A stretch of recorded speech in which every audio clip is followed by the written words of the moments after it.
Hello and welcome to the very last group of the round of 24, Group F here at ASL Season 20, done in partnership with Google Play and Gravity.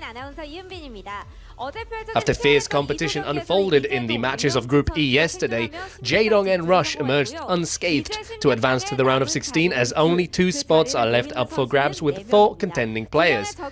And waiting for this Group F clash are 2 Zerg and 2 Terrans.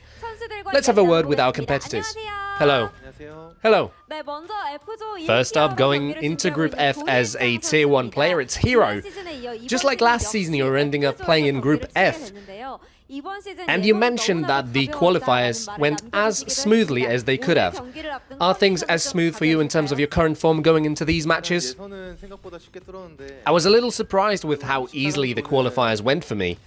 But this round of 24 group does not seem as easy.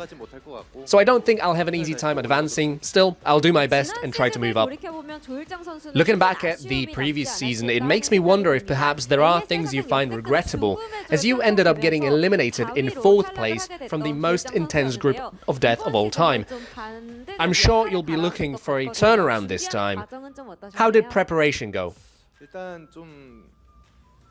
Well, the first match is a ZVZ, so that is enough to give me a headache. But I still prepared well. On the other side of the group, we do have Terrans. Things won't be easy this time around, but I prepared enough to probably advance, yes. Hero says things won't be easy, but he prepared enough to advance. Up next, we have Tier 4 player BTS, who made it into the previous season as an ACS champion, and this time made his way through the qualifiers. How are you feeling joining us here following those qualifiers? Last time, I was not really in the right frame of mind, so getting to play this time carries more meaning. I will work hard and try to advance. While you did get eliminated in the round of 24 last season, people will still remember your powerful one-punch attacks. How did you prepare something likewise powerful this time? I certainly prepared for much longer of a period than last time. Whether things go well today, I'll just do my best. Understood. Up next, it's Group F's Tier 2 player Royal. You had some trouble in the qualifiers, just as you mentioned yourself in a post. This was the first time in a long while that you suffered a defeat in the first round and had to advance through day 2. How would you rate the difficulty level of those qualifiers? I always used to make it through day 1, and I never lost in the round of 24 over the last 9 seasons. And then last season, I got eliminated in the round of 24, and now this continued until round 1 of the qualifiers this season. I feel like my form has dropped. So I am coming here having prepared quite a lot, more so than ever. That's right. Just as you're saying, you suffered a bit of a shock last season getting eliminated in the round of 24 with 2 straight losses. And the races that caused you all this trouble last season were indeed Terran and Zerg. So I'm sure you'll be looking to show a different side of yourself. How did you prepare for the round of 24? To be frank, TVZ is still a bit tricky. I still kept practicing right up until just now. I'm having a tough time putting things in order, but I always had good results against Zerg in tournaments. It probably won't be too bad today. Hope to see a tournament-worthy performance from you today. And lastly, we have Tier 3 player Barracks. Looking at your blog, it seems your schedule from Monday was filled to the brim with just practice for the round of 24. How did you prepare for this Zerg and Terran group? I prepared for 3 days, but I haven't been playing that much in recent times. But I want to go for more in the ASL, so over those 3 days I prepared very diligently. I think I'll be able to play good games. Seeing how over the last 3 seasons of ASL you advanced in first place out of all the round of 24 groups, and if you indeed practiced as diligently as you're saying, I suspect many people will see a chance for you to advance in first place this time around as well. What do you think? I always prepare hoping for 2 straight wins. I think it's been working out well. Today we have a lot of really good players. But as far as my mindset goes, I am hoping for a 2-0 scoreline Please look forward to it. Let's dive a little deeper with our Group F discussion. With Barracks being widely considered a difficult to face off against Terran, and BTS having this one-punch potential that you never know when it might come out, people are saying the higher tier players in Group F can't exactly feel at ease. I would like to hear what our two higher tier players think. Hero first, please. If I were Terran, I would not be scared of BTS, but as a Zerg, honestly he has great micros, so as a Zerg, I do feel he is scary. But yeah, he's a bit scary. Scary, he says. What about Royal? My first opponent is Barracks, and in day-to-day games he is extremely aggressive. Once I get on the back foot against him, I've never been able to compose myself. I'm a little worried a similar scenario might unfold today, so I try to prepare against that. And if you play against BTS, you realize how good his micro actually is. So I will need to be careful today, because if I make any mistakes, I might end up losing. And indeed, our higher tier players don't exactly feel at ease. There is one more thing to add here, as BTS and Barracks ended up playing in the same group last season. And it was in the winners match. You two showed up early today, and I saw you guys were discussing something. What did you talk about? Well, we talked about that, and I asked him to make things easy for me again. I mean, he knows how it is. I wasn't really thinking about it too much, but yeah, please make it easy for me. Every single time, it's Barracks blocking my path forward. Oh man. No, I like him. As a human being, I like him, but I hate how he just keeps standing in my way. I will try and overcome him today. You will try to beat him today, I see. Lastly, let's hear our four players' final remarks. I prepared diligently. I'll make sure to advance. I too prepared diligently. I'll try and play well. I got eliminated in the round of 24 last season, but this time I will advance. I too will show good games today. And that does it for our interview with the players in Group F of the round of 24. Thanks for the interview. This is ASL Season 20, done in partnership with Google Play and Gravity. Who will claim the last spots in the round of 16? It's time to start the matches.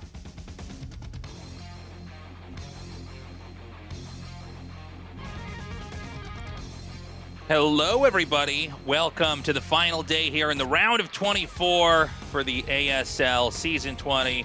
Artie, how you doing, man? It's been a great tournament so far. It has, and I am very excited for today. This is exactly what I need in my life, is a little bit of Terran versus Zerg. So hoping we have some really great matches here today. Yeah, we don't have any Protosses, as Tastosis was saying. It's been a pretty Protoss light tournament, although I think it's fair to say we'll probably still have a decent amount of Protosses in the top 8 and top 4. We do tend to get that golden distribution kind of no matter what. So it's been a lopsided tournament as far as the distribution's been. But anyways, look, I think today is going to be some fantastic games. Yeah, it's really, really interesting players overall. Like, we have Hero down here in the pleb round of 24, which he's not normally in since he has the most round of 4s out of everybody. We have Royal, who's like the number one Zerg-killing Terran that exists, with really crazy builds. And then we just have a couple of very strong up-and-comers in Churu and Barracks. So it's a nice variety of players overall. Our lineup for the round of 16, 4 Protosses, 4 Terran, and 6 Zergs. It's a very Zerg-heavy tournament here. We could end up with 2 Terrans advancing. We could end up with 2 Zergs. We're going to see. I mean, that would be an interesting twist. Let's say that we have 8 Zergs, 4 Protoss, 4 Terran. But it could very well be the other way around. We could end up, with our 2 Terrans advancing here, or a Terran and a Zerg But yeah, this round of 24 has been really good. I feel like it's actually been more interesting and frankly better games than a lot of the round of 24s we've had in previous seasons. Excuse me. It's not something we really talk about a lot, but I would say that we've had exciting groups all the way through. A lot of great games. Every once in a while we'll have, or actually not even every once in a while. A lot of times we'll have a matchup that's so mismatched that it ends in, a few minutes, sometimes because one player just wants to cheese out or fumbles the ball so early on. The build order falls apart and they dies. But we didn't really get that this time around. No. This was like basically no upsets. Maybe you could say that JYJ should have gotten out instead of Speed. But it's I didn't personally think that. Like, I think Speed's better than JYJ right now. It just hasn't shown itself in ASL points. But it's been basically no upsets so far this season. And in fact, we just saw in the groups, and I forgot to change the camera. Sorry about that. But the second seed in every group won. The second seed in every single group won so far, which is kind of an interesting little thing to see. And the first seed got or second in each group except Speed's group, where he got second. So kind of an interesting statistic there. You normally don't see a pattern like that.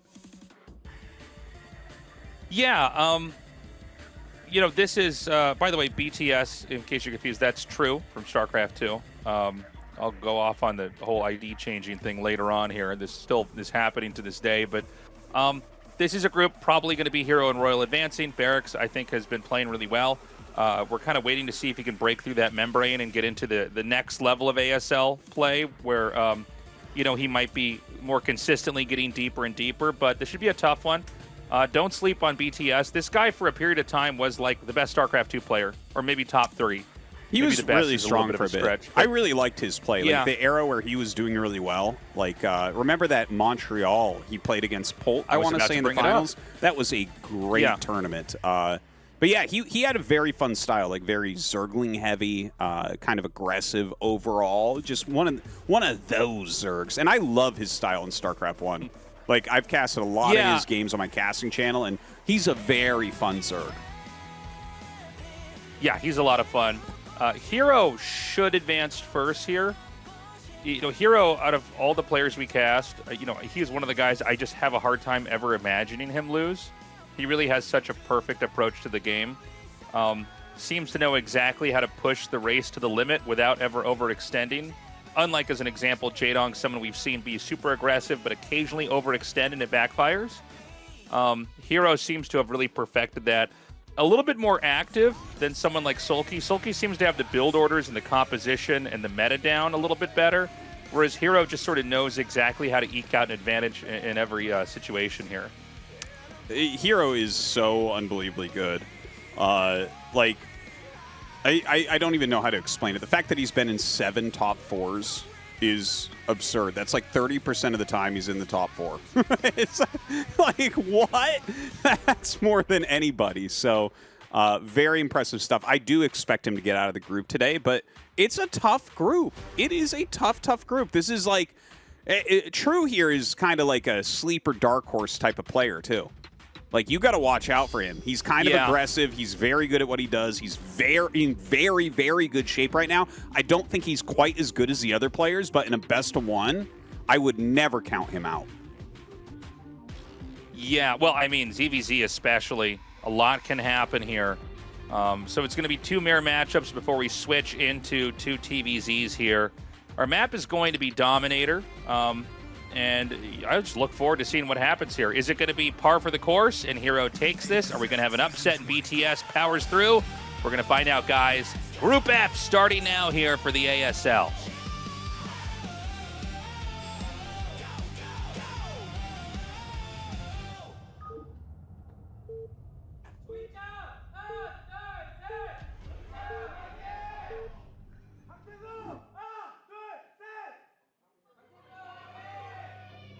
Okay, Hero here in the bottom on the left side, and that's going to give us True or BTS here up at the top on the left side as well. Real quick, guys, consider getting on the Patreon. We need your support. I know we've been saying it at the start of every show. We're just trying to give you that extra nudge. Consider signing up. We would love for you guys to support us. It means the world to us. We love StarCraft. Yes. And actually, speaking about that, if you do sign up, you get to listen to the Tastosis Secret Podcast that we record before every single episode. And today we were talking about something tangentially related to what you're about to talk about, which is ID change. Because you said you were gonna talk a little bit, because here True he's using his initials BTS Bangtaesu, but he's better known as True. Like, everyone in StarCraft 2, any StarCraft 2 fan for a long time knows exactly who that is. If he uses the ID True, and I have to tell people all the time, like, no, that's True. True is playing. So this is something I was actually thinking about bringing this up, and I was going to wait until like his second game, just so I didn't bring in the dark energy at the start of the cast. But this is a thing that's always amazed me, is that Korean pros are very willing to change IDs, unaware of how much it destroys their brand with English speakers. And honestly, I think now, in a lot of the more modern Korean games, I mean, we were talking like League of Legends or Valorant, they know the players by the IDs now, a lot of times. The newer the game, the more likely they are to know the player's ID over the name. In the old days of StarCraft on TV, people didn't call him Slayer's Boxer. They called him Im Johan. Yes. And that's because that concept hadn't come out. In fact, when I got the StarCraft 1 show, the GOM TV Avertech Intel Classic, when I got hired there and I got to work with the production crew, I had to have like a huge, not an argument, but like a big talk about why we should call them by their IDs and not their Korean names. Like, some of the producers were like, well, the fans should learn the Korean names, or they should learn how to read Korean. And I'm like, that's insane. This is so much better branding. And we actually recorded a video where I voiced over each of the players' names with them, and they actually made me say Stork over the wrong way. They were like, you can do it, but you're saying his name wrong. It's Stork. And I was like, no, it's not that, but this is my first time working with you guys. So there's somewhere on the internet, there's a video of me going Stork instead of Stork in the opening of the show. That's so funny. But yeah, it's crazy to see him change his names. This game's picking up, so I'll drop this topic here. But True has run around, and Hero is making a beeline here. Now, this means that Hero is going to hit first in a game with almost no workers. That matters a lot. If you get 1 or 2 worker kills before your opponent, that can really snowball the game. Yeah, and these are both 9-pool openers, so very aggressive from both sides. It looks like True is going to handle this pretty well. He is going to do his attack now also, but very similar Zergling counts over there. So a little bit more lost mining time here for True. It does feel like Hero's getting an edge. Yeah, he gets 2 drones, which is much more than what True has done. So already looking very good for Hero. Yeah, I mean, killing that many drones, that could be like 20% of the workers you have right now, maybe even 25%. I'm not sure how many are in the game, but actually probably even more than that, looking at the drone count that he had there. So that's incredible, losing that many workers. He's still going for the layer, but he's already been hobbled.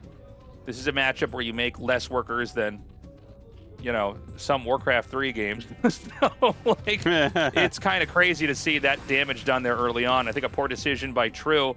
And I don't know how he's going to be able to get out of this, because Hero, whenever he gets ahead in any matchup, he almost never gets behind.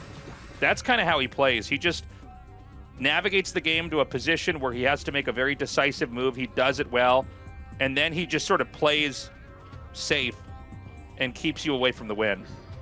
That's a great skill to have. That's actually a really difficult thing. Closing out games in the correct way is amazing. So 5 versus 8 workers, like, that is night and day. Terrible situation here for True. He is making more Zerglings, so he's going to hope to make that up through an attack. Don't know if that's going to end up working or not, but Hero definitely with a big advantage right now. He's actually trying to scout exactly what's going on here. More and more Lings coming out. He's hit a lot to the south. That's not what you want. I think he's just trying to make a hole on the left side so he can sneak through, but Hero instantly plugs it. Dude, Hero's so good. He's playing perfectly. And at this point in time, True is kind of feeding in. Now, he does breach it.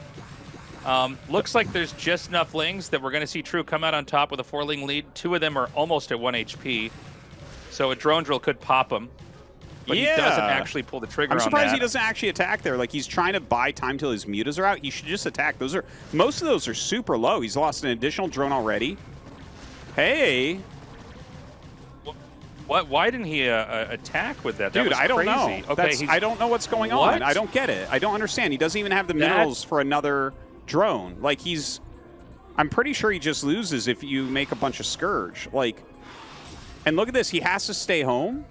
Like, why? Dude, there was 3 Lings that are at 5 to 7 health. Had he lost that last drone, he would have been locked out of making workers. Yeah, the game would already be over. Why did he not A-click when he got on top of the drones? That's so weird. What? Yeah, I don't know. I don't know the answer. Oh my god! to And now this. he's losing a drone. This is just. This is. I mean, this has been a kind of a train wreck of a game. You don't normally have 2 pros where they're both misplaying this much. I bet he's gonna. Yeah. What? I tell you, for Com and Hyun, they're looking at this after being in the ZVZ group. They're like, damn, I wish I was playing one of these guys. Yeah. No, Sulky's watching this like, I guess my ZVZ doesn't matter this tournament. Dude, we're watching what is one happening Ling win. right now? They can't, are these, like, is True just panicking because he's won the game? Because now he might lose the game. I think he's freaking out. Because this doesn't even make sense. Okay, yeah, finally gets it, but he lost, like, 3 drones to 1 Zergling. Did you know that 3 drones can kill 1 Zergling? I know that I was wrong on the Mutas versus Scourge that everyone's been teasing me about now. But, like, this one, I know that 3 drones can kill 1 Zergling. I mean, they're both so low. I mean, you really can't go lower than 1 worker when you're trying to come back. It's so painful how long it takes to reaccumulate that. The Scourge are going to come down here. And I don't know if he's going to get a flick shot off this or not. This is one of the biggest upsets of the ASL this season. I mean, this is insane. Hold on, it's not over. Oh my God! Hold on. If True is making even 1 Muta, he should win this game. They both have enough money for 1 drone right now. So True has no gas. I don't know what's in production, but I mean, obviously, there's not that many things you have to do in a game like this. He's got to. Oh my God! Now 3 Scourge could hit. Tastosis. And now you can no longer one-shot. Yeah. 2 times 8, 2 times 9 is 14 tasteless, so he's gonna have to He really should pull 2 of those off and just bring them around for a random flank somewhere. That's like how you close this out. This is insane. So Hero has bought his last drone, and there's 2 Lings in his base. This is those are not Mutalisk Lings. version. Yeah. This is the Mutalisk version of the movie Speed, where if they slow down, they explode. Okay, wait a minute. Hero does. Okay, that's it. What? Wow.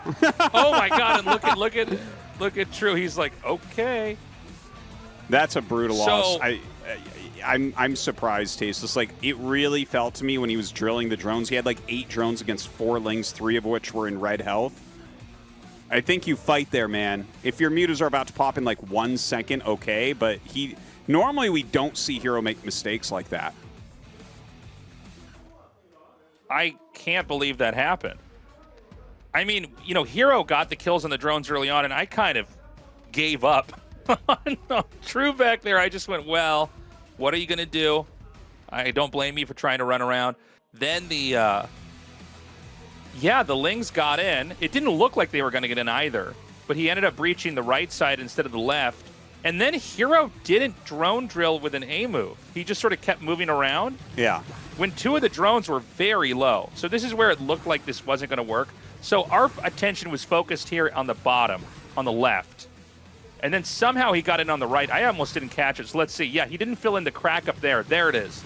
So he gets in up at the top. And, you know, there's not a ton here, but 4 drones is enough that, you know, you really have to be careful. But 2 of them are so low. He didn't seem to want to flick shot it. Yeah. And I don't know if he had time to click on them or not. It's easy for us to tell with the observer. He might not have been able to control click on them. Maybe. Or just even click on 1 or 2 to see and just thought they might be full HP.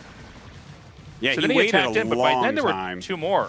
He waited a really long time to do that. Like, if he had done that at the beginning, it would have brought the damage down quite a bit. Maybe he could have saved 2, 3 drones instead of 1. But, you know. And then, funnily enough, the counterattack actually did way more damage than it should have to True. And I think that was him being like, oh my God, I'm suddenly winning this game. Wild game. And kind of getting a little bit shaky there. Got Movie in the audience here we keep showing. Yes, guys. Oh, that's who it is. That's Movie. I didn't recognize him in his He's looking at those Zergs and saying, an ASL jacket on. I could never beat those Zergs in a million years, but give me those Terran players. Guys, we're going to go to a break. TVT coming up next. That'll be Royal versus Barracks. We'll be right back.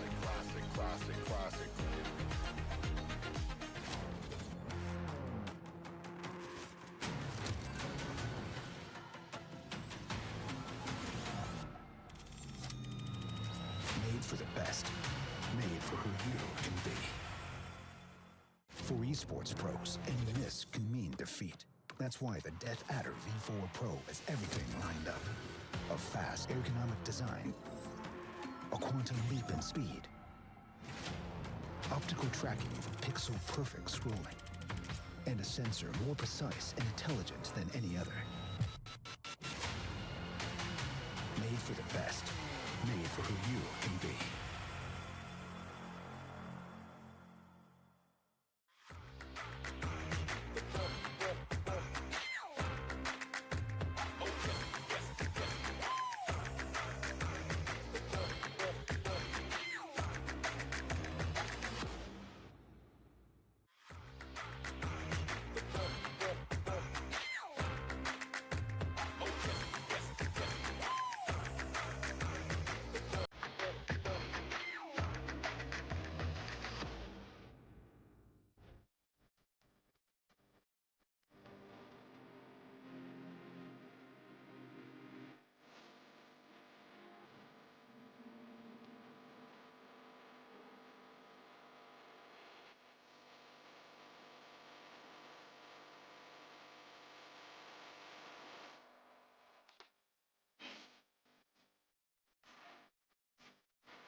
Welcome back, everybody. Short break there for a short game. We're going to go to the TVT now. And, you know, we just had one of the biggest, I think that's actually the biggest upset in the round of 24. Would you agree? Yeah, so far, I definitely would agree with that. True hasn't been able to really do anything in this tournament yet, but that's a good win. You know, obviously that was, it felt like a little bit of a blunder on both sides. It felt like both of them weren't playing necessarily their very best. But, you know, that's sometimes the way these games go, and True held on and was able to end it. So, good job to him. I don't know if he's going to be able to gather a group, but maybe. Again, best of ones. You never know with this guy.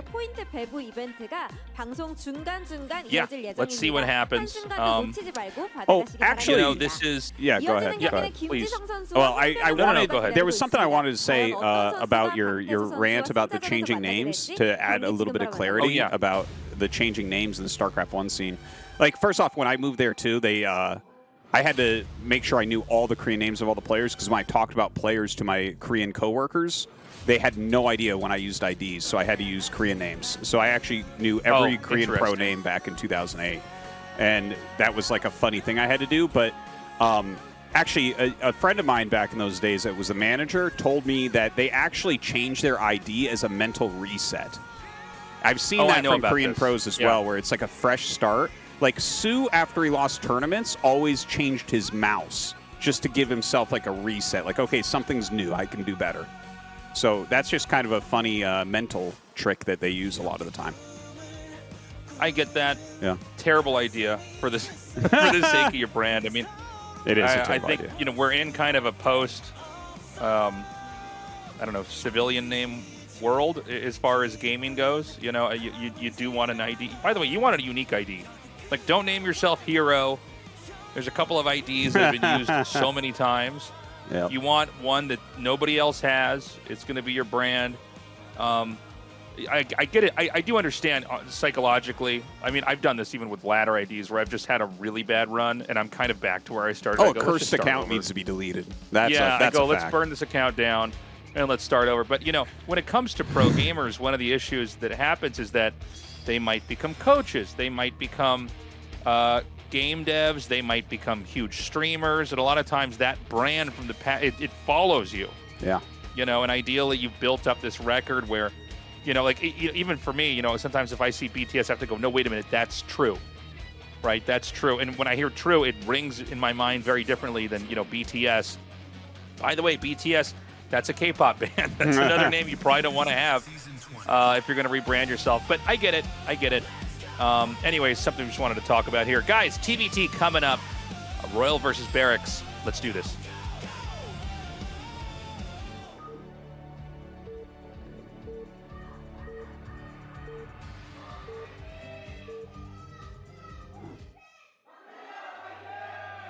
Uh-oh, Tasteless. Uh-oh. Look at Barracks' ID. He's switching to initials. Wait. Oh, no. Oh, no. Another one. Another one. Not another one. Oh, my God.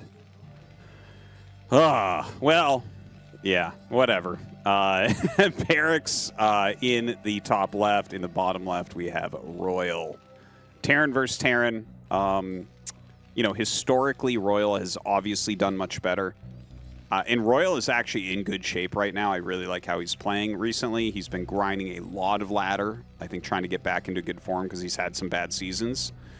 But, like, actually, Barracks is really rising up right now. He's getting a lot smarter with his play. He's always been mechanically very good, but he's really improved a lot of his understanding and everything. So I'm not sure which way to call this one. I think that this is a really good match. I think it's one Barracks can definitely do. Royal, I think whenever you play a certain race, I'd be curious actually for the people that watch if they feel this way. Because I know some people, they just want raw StarCraft. They don't root for a race. They don't root for a player. They just kind of watch the whole thing unfold. I always came to the game with this Protoss perspective because I kind of looked at this and I'm like, they're going to figure out how to play the game better than me. I can learn from them. You know, I'm outsourcing some of my brain to them. But every once in a while, even as a Protoss player, there's a Zerg or a Terran where I go, oh, I love watching this guy play. And for me, that's Royal. I really love his approach. I find it really thought-provoking. And he's just had a lot of interesting moments in his play where I've thought, man, this is a really unique way of thinking about the race in the game. I'm on a bit of a tangent here, Tastosis. Sorry, what were you going to say?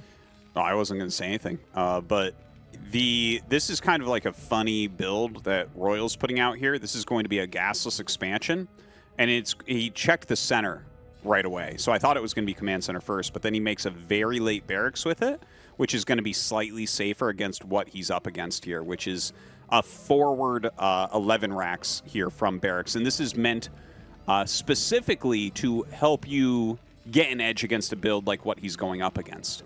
So this is, I would say that this is overall better for Barracks, but a lot of it does come down to execution.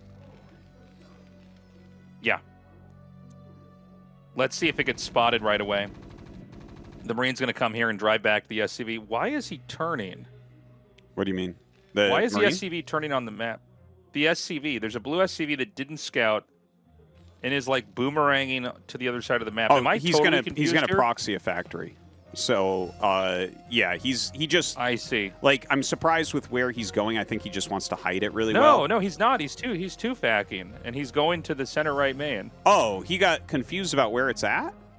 Did he not? Yeah. Okay. Oh wow, that's really weird. Why didn't he actually just check? That's insane. Yeah, that's quite a big mistake because when you do your forward racks like this, you actually want to send the Marines right away if your opponent's doing this build. Either way, this 2 factory that we're going to be seeing out of Barracks is really, really, really strong. I assume it's going to be the 2 tank siege mode build, which this is something that Light put out a guide on and ruined the ladder for more than a week. Like literally every player was doing this. And this makes you punch so far above your weight class, this particular build. It's like people were beating people 500 MMR above them with this. It is insane. So we'll see. He actually traps his SCV here. Oh, man. We have like a lot of mistakes today from these guys. Trapped SCV, didn't scout the base he was near when he was doing a build that was already pretty good against it. Of course, we saw that Zerg vs. Zerg and analyze that. It's like, oh, my God. What is going on here? These build orders are all like scenes in Final Destination where different things are going perfectly wrong. Well, he's going to send the Marines around. the the bunker is going to make it much harder to pierce this position. What exactly does Barracks want to do with it? So, he's just going to do like a tank push, basically. This is like a build from 1998. Like he's just going to set up outside and start to try to run him over. Royal thinks he's going Vulture because he only saw the Vulture, so he doesn't know there's no expand. Oh, wow. This is just a comedy of mistakes. Okay, so what you do with this is you make 2 siege tanks, and you basically just push them down really quickly. Generally, you get mines behind that, especially on this map, because if you mine the top of the ramp and you have siege tanks siege there, the game is yours. Like, Barracks should win this easily. This should be the freest win that we see in this ASL. Like, the build this is so... Okay, you see, he already canceled. He canceled his third factory, Royal did, because now he realized what build he's up against. And he's just going to try to repair, but he's going to lose his high ground. He's made vultures, not tanks. If you go insta-tank, sometimes you can hold this build. But in this situation, when he has high ground, like, look where he's going to put these tanks. You're not even going to be able to come up the ramp. Oh, my God. That hits the ramp, right? Yeah, okay, you beat me to it. Yeah, that can hit the ramp. This is... Dude, we're going to have True versus Barracks in the winners match? What? It's funny that Barracks is the one that uses this. He actually comes in with really good builds overall. Okay, so he didn't bring any additional SCVs for repair, which I think is a bit of a mistake. And the SCVs get a bit of a surround. Yeah, I don't think he'll end up killing this tank. Can't really get good surface area on the tank. Yeah. Brings up his own couple tanks now. If those were in that fight, maybe he does a little bit better. But I think he wanted to prevent that second bunker.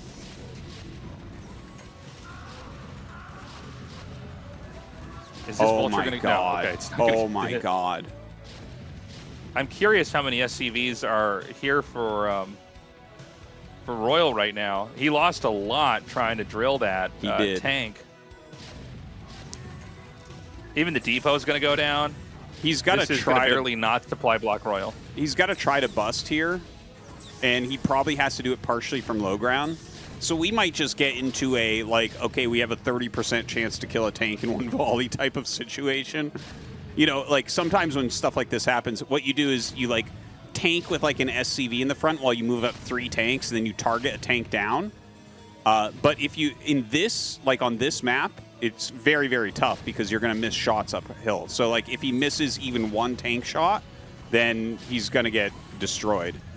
See? Missed shots, man. High ground.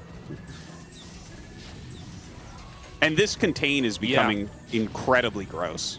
Like, well, not only it's that, so I mean, hard to break. The CC hasn't been lifted, so it's just eating damage and being repaired. I don't know if he should just use the CC to spot. I don't know if it services any purpose, just eating damage. With the SCVs not mining either. Oh my God. Yeah. Another tank's going to inch in here. So that's going to be 3 tanks in it. He lifts, and he's going to have to go in here, and this is going to be really tough. There's Vultures, Goliaths. Oh, that's going to be... I think the bunker's actually empty. Oh, you're right.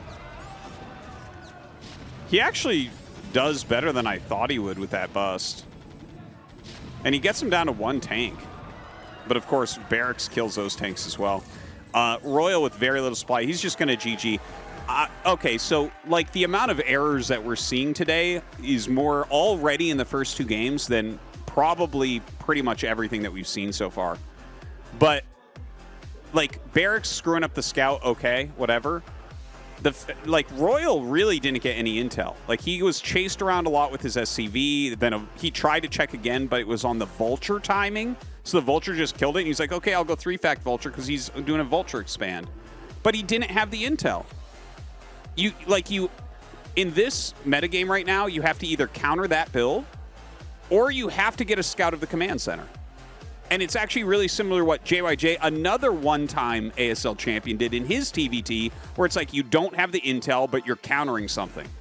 You're like choosing what they're doing, and it's not what they're doing.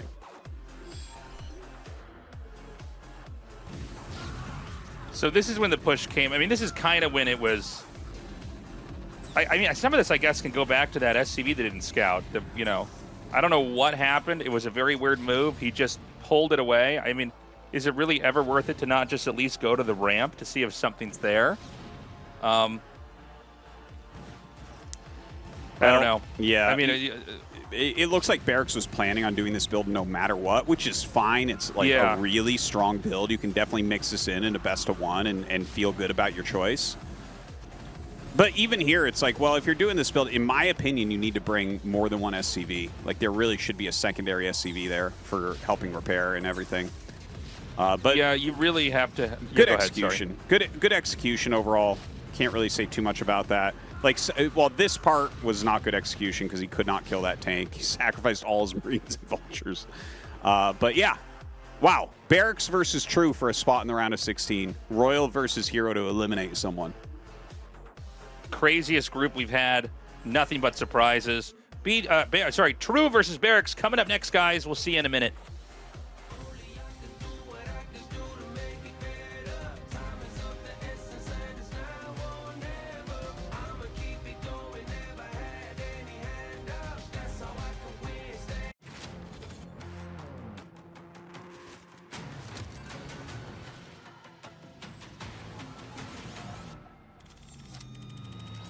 Made for the best. Made for who you can be. For esports pros, any miss can mean defeat. That's why the Death Adder V4 Pro has everything lined up. A fast, ergonomic design. A quantum leap in speed. Optical tracking for pixel-perfect scrolling. And a sensor more precise and intelligent than any other.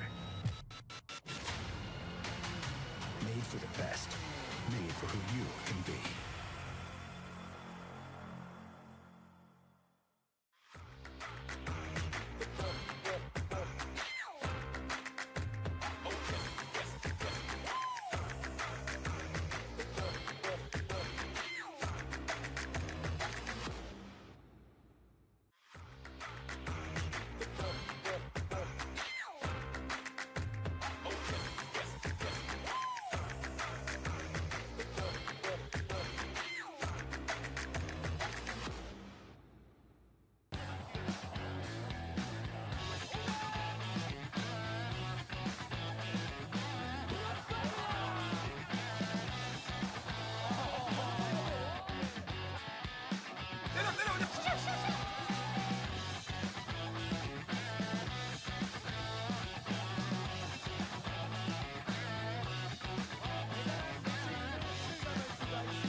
Last forever, you're my favorite thing. I just wanna get it right. I see you in my hotlines, so crystal clear. Light up the lights, like fireflies.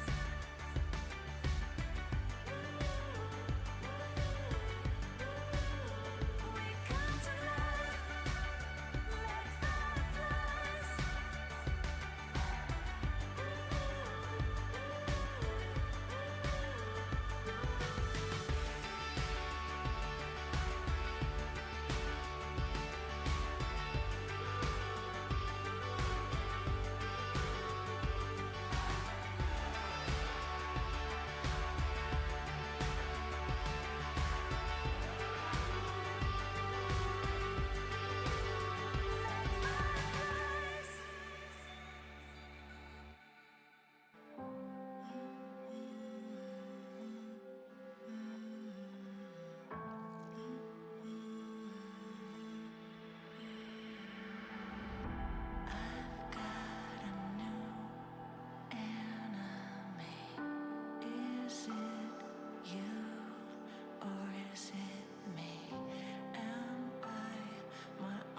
We're back, everybody.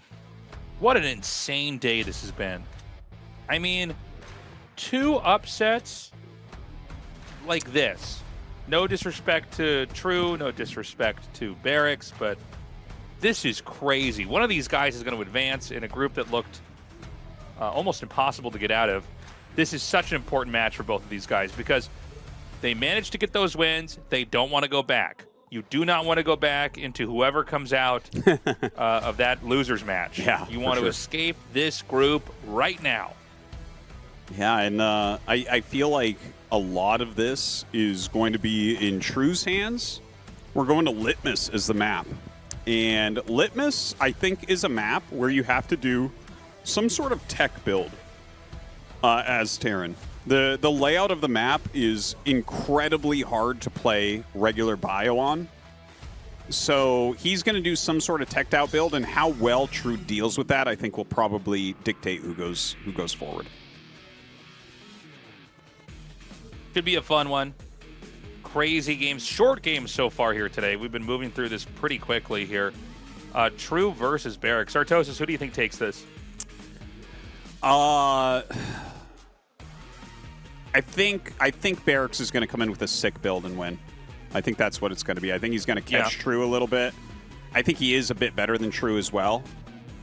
But I would be happy for True to make it out, to be honest. I really like True. I like his play style. So if he can hold on against whatever shenanigans Barracks is going to bring, yeah, I think it's he could do it at that point. But yeah, I'll lean towards Barracks here. Yeah, I'm kind of in agreement with you. I would love to see True advance.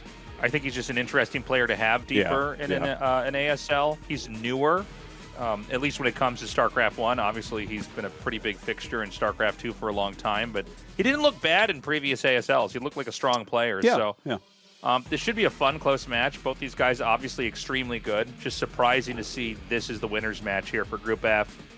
And one of these two guys is going to get that coveted second to last spot, excuse me, here on our map, Litmus. Let's go.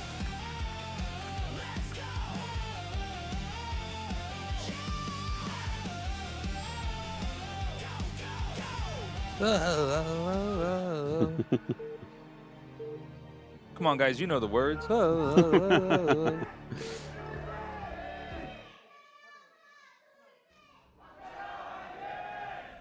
Okay, both players in our game now. In the red, in the bottom here is True. In the top, in the blue, is Barracks.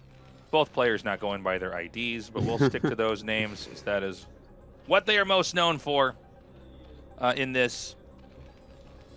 And, this is a fun map. I'm really glad we have this map as an addition. I think it is a challenging map to play on. I'm curious how exactly TVZ pans out on it. Zerg always have to make very specific decisions on where they expand, and then that really creates a whole meta of how players play the game from that approach. Yeah. So this will be, and again, this is not a map where you have a bunch of starting locations. If you didn't know the map that well, it's not like, they're in 2 of the 4 spawns. This is the only spawns you get. You're both on the right side.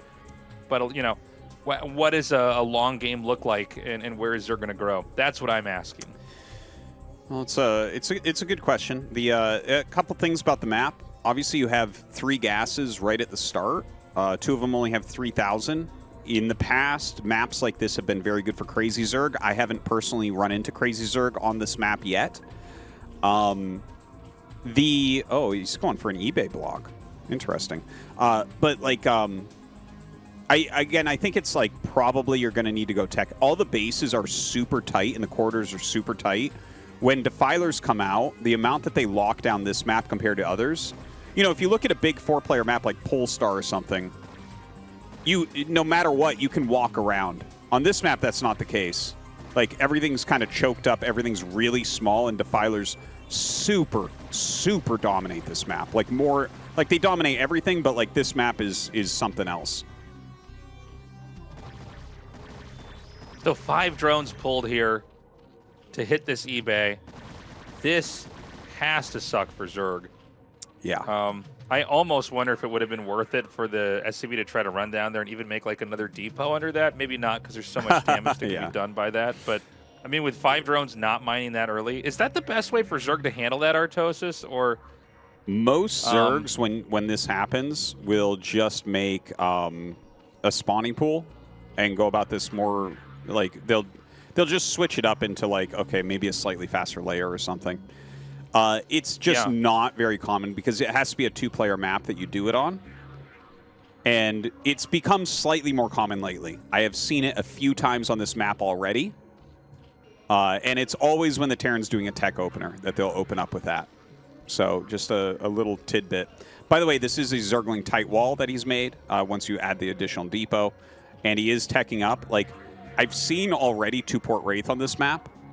It seems like a good choice if you're good at it, because you do have that second gas. You can literally go 2-port Wraith, and if they go Hydra, you can go into siege tanks as well, and you have enough gas to support it all. So there's like a lot of options here for Barracks as to which teched out build he wants to do.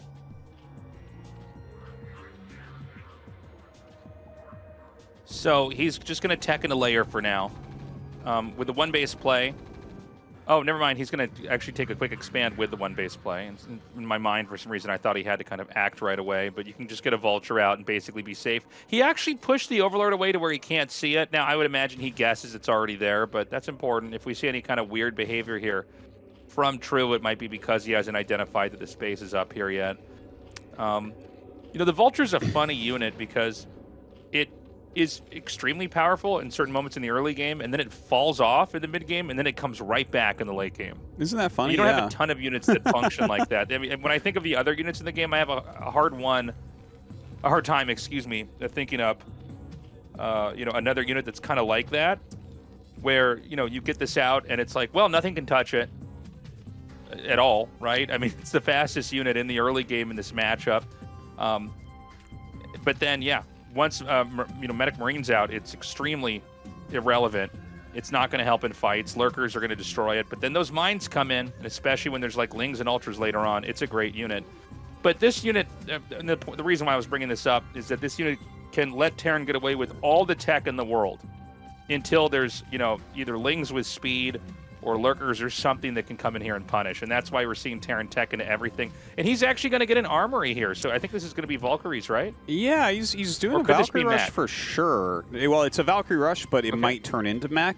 I do like that build for the map. But True actually went for a very fast Hydralisk Den. So his build is like a natural counter to what he's up against. I don't know what his plan is exactly. Like, is he going to try to get Overlord speed here? Is he going to get Lurkers here? The thing is, he knows that there's a Vulture out. So, like, realistically, I think you want to get Hydralisk speed and range, not the Lurker upgrade. And, you know, just kind of, like, push across the map and try to put some pressure on like that. But, yeah, I'm not sure which way he'll go about. But it seems like so far he's chosen a very good path. Yeah. The 4 Hydras are going to be back here. There's going to be another depot made to plug up this entrance and just keep it airtight.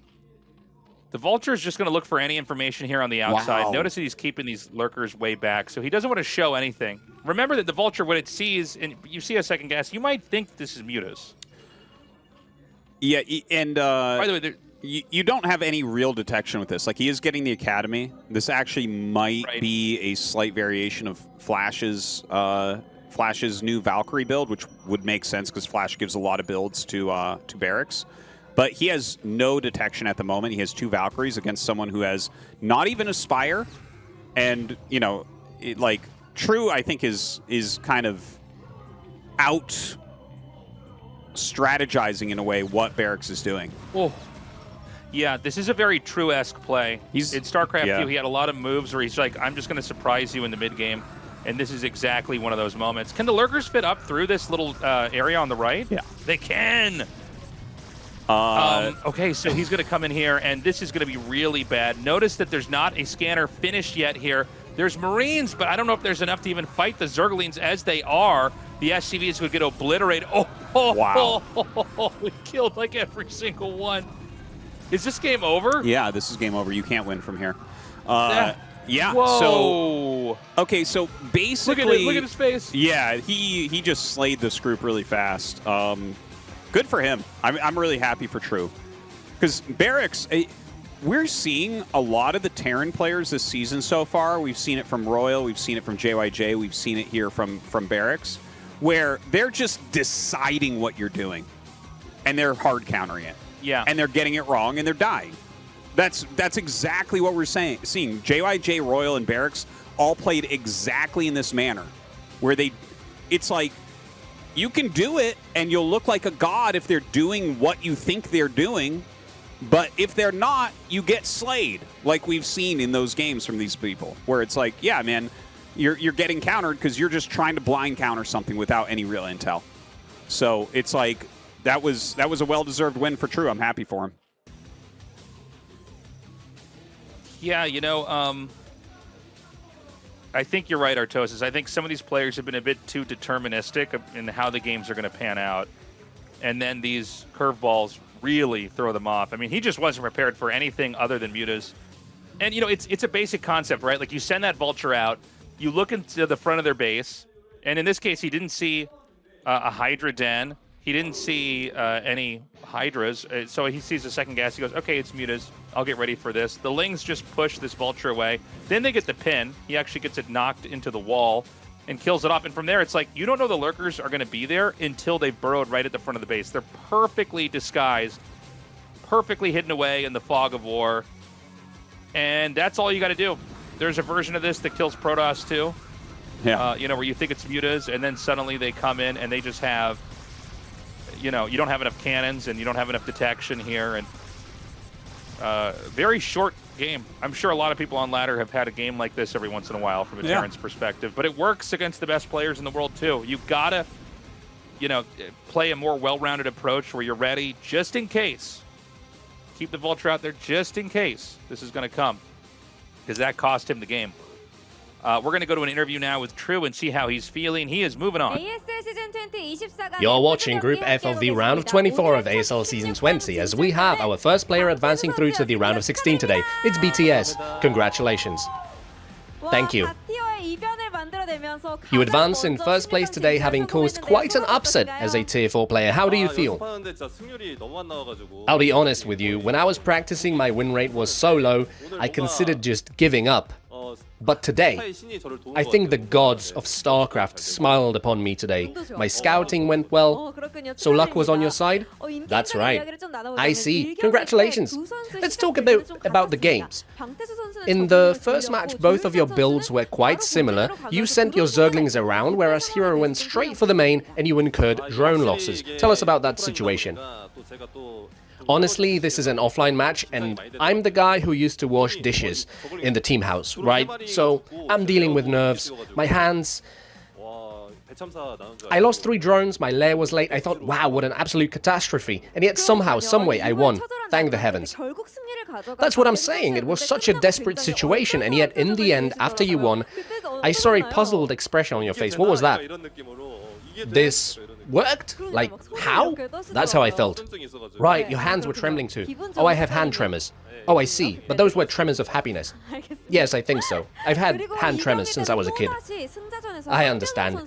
So then in the winners match, you once again ended up facing off against Barracks. What was your mental stance like then? Barracks would always make it through, so I thought that a similar story might unfold today, but for some reason, it seems like sometimes he is not in the right frame of mind nowadays, so I dunked on him. You gave him hell this time around, and you succeed in advancing to the round of 16. Seemingly, you predicted his build in that second game as you went for a Zergling Lurker build. What was that play? Was that play based on your prediction for his build? I thought Litmus was a map that Terrans veto, so I only played on Roaring Currents, like 30 games. But then, of all the maps, it ended up being Litmus. The Lurkers were an impromptu decision, but he went for a factory, so it ended up working really well. Sound judgment from you regardless of an unexpected map making an appearance. I'm sure many players helped you practice for this, and likewise many fans lended their support. Please address them.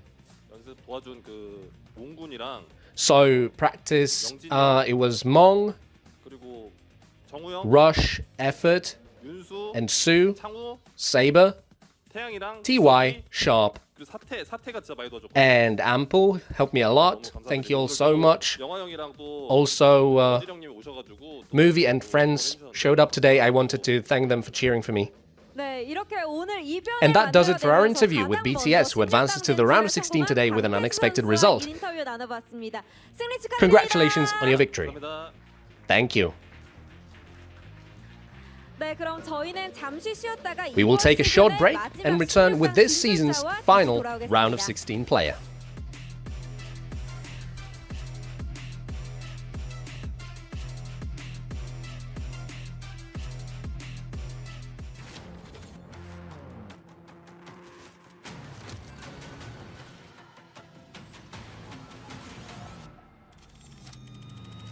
Made for the best. Made for who you can be. For esports pros, any miss can mean defeat. That's why the Death Adder V4 Pro has everything lined up. A fast, ergonomic design. A quantum leap in speed. Optical tracking for pixel-perfect scrolling. And a sensor more precise and intelligent than any other. Made for the best. Made for who you can be.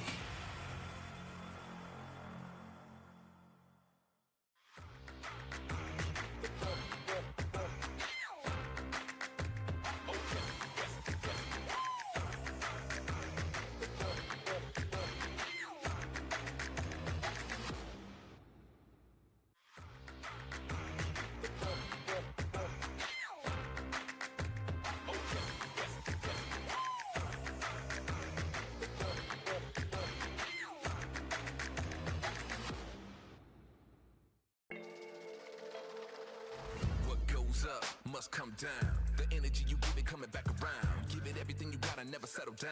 If we had beat before, then it's settled now. Confidence, my prominence, applying my dominance. Standing in my way, better move back. Keep my weight tight like two rags. Cause people test you like a number 2 pencil, but I ain't come here for no games. If you let them, then they bound to get you, so I keep it hotter than a flame. Look, I don't complain, I simply maintain. Standing tall in the manifest. I'm not ashamed, I mastered the game. I'm with all cuz I'm the best, I'm the best, I'm the best, I'm the best.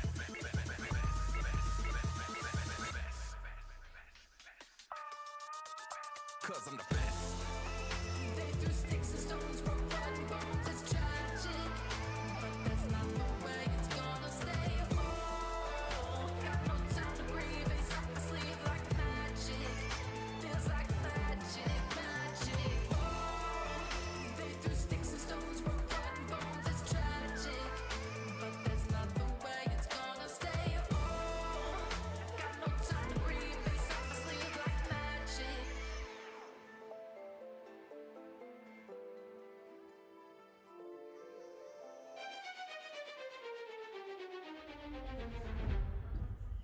All right, this match is going to be so good. I'm so excited for this one.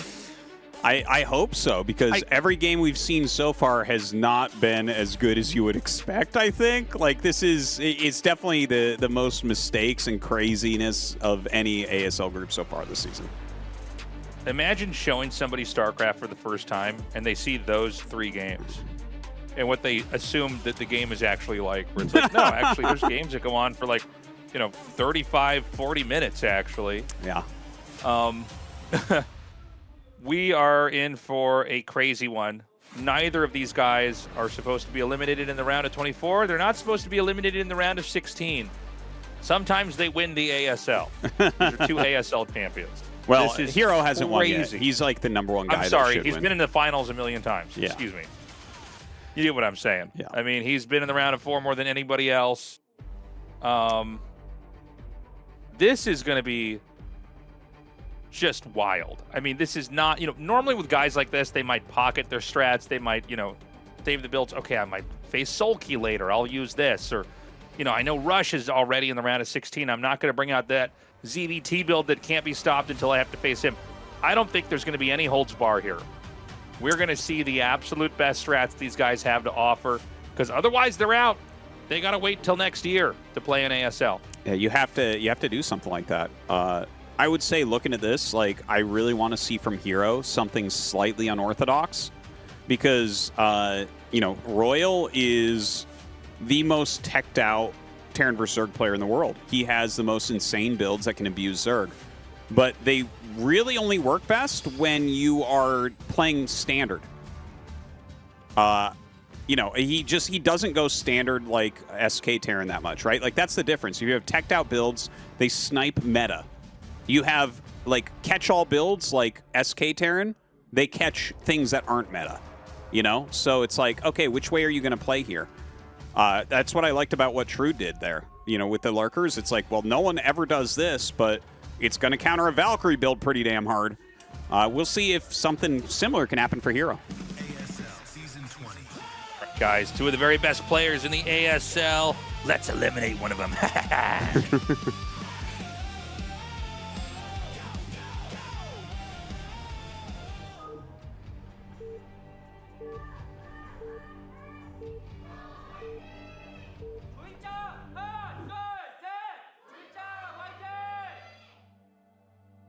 Royal in the top, Hero in the bottom. It's all going to come down to this game. One of these guys gets to go to the next step here in the Group F that we've got here. 3 players left fighting to get into that final spot in the round of 16. So crazy.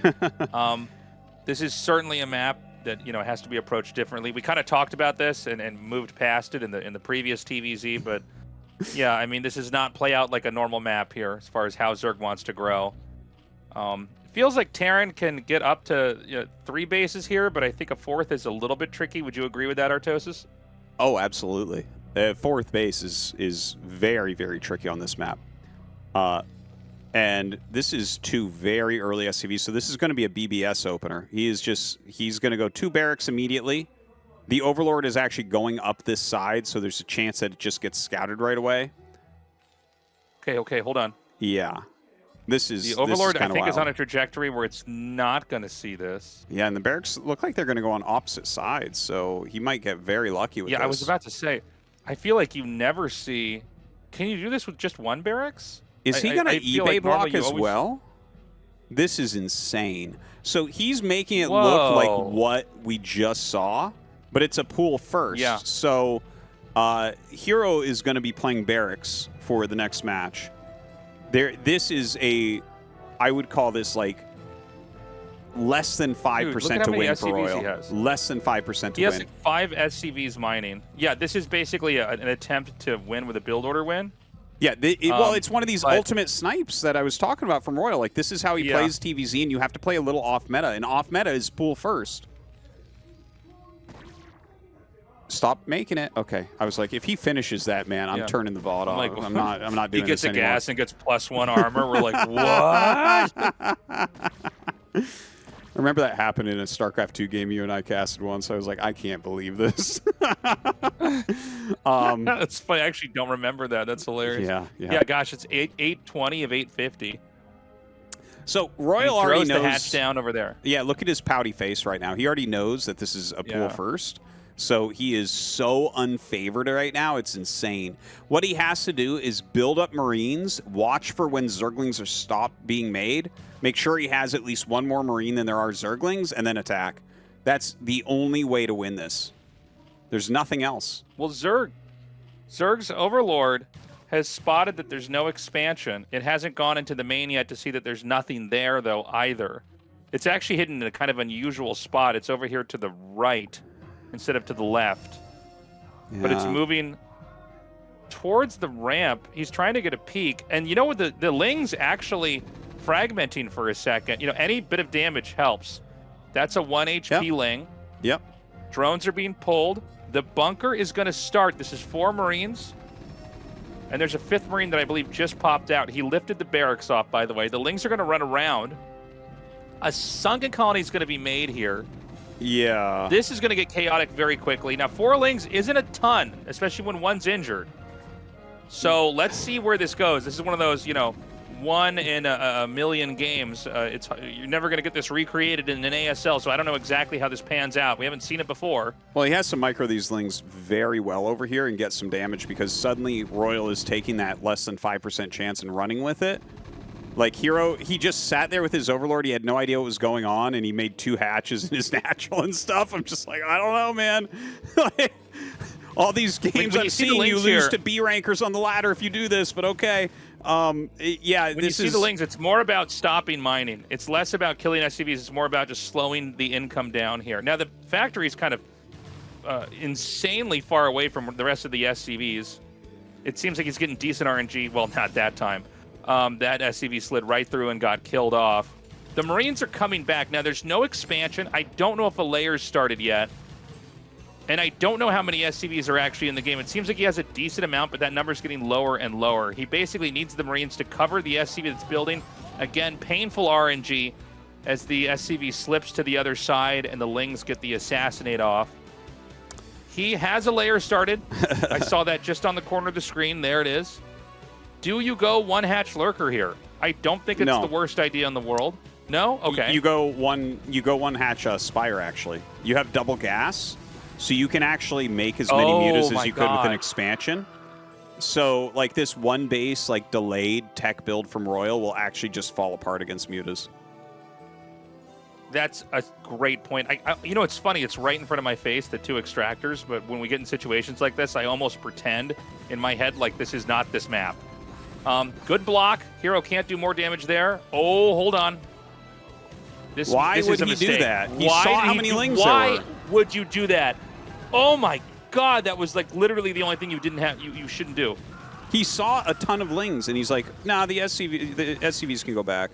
I'm going to go down the ramp with this Vulture. I'm going to go kill everything on the map Sending with the this one SCVs Vulture. back is one thing. Sending the Vulture down the ramp, I'm like, what am I looking at? Yeah. You don't give yourself any real room for micro. It looks like he'll end up holding the lings, but he's lost all 3 Marines. Like, I mean, everything is being scouted the entire time as well. This should be, like, a pretty clear Hero victory, I think, because he's going to have, like, plenty of gas. He's going to get his natural up. Everything is super slow right now for Royal. Now, obviously, Hero's position is not great. Both of them have stepped on, like, 5 rakes this game. So there's definitely some issues going on, and it's like a weird, difficult position. But I definitely like the Zerg position here better. He's going to try to go under. Now, he can... can you actually get past one sunken colony with a Vulture? You can, right? Yeah, he can just barely eke up there, but it looks like he wants to go back to the natural and maybe deny mining. He's not going to find that much in that main base, I think. Now, a Wraith comes out, and maybe you can clear a few Overlords here, so that's kind of nice. Get a little supply block. The economy is very weak for Hero. So taking the Overlords out is actually a pretty big deal here. I think he can, at least get that one. He's going to have to go back after that. The Mutalisk, if it stalks this correctly, it can just keep getting the moving shot off, so that's going to kill that Vulture off now.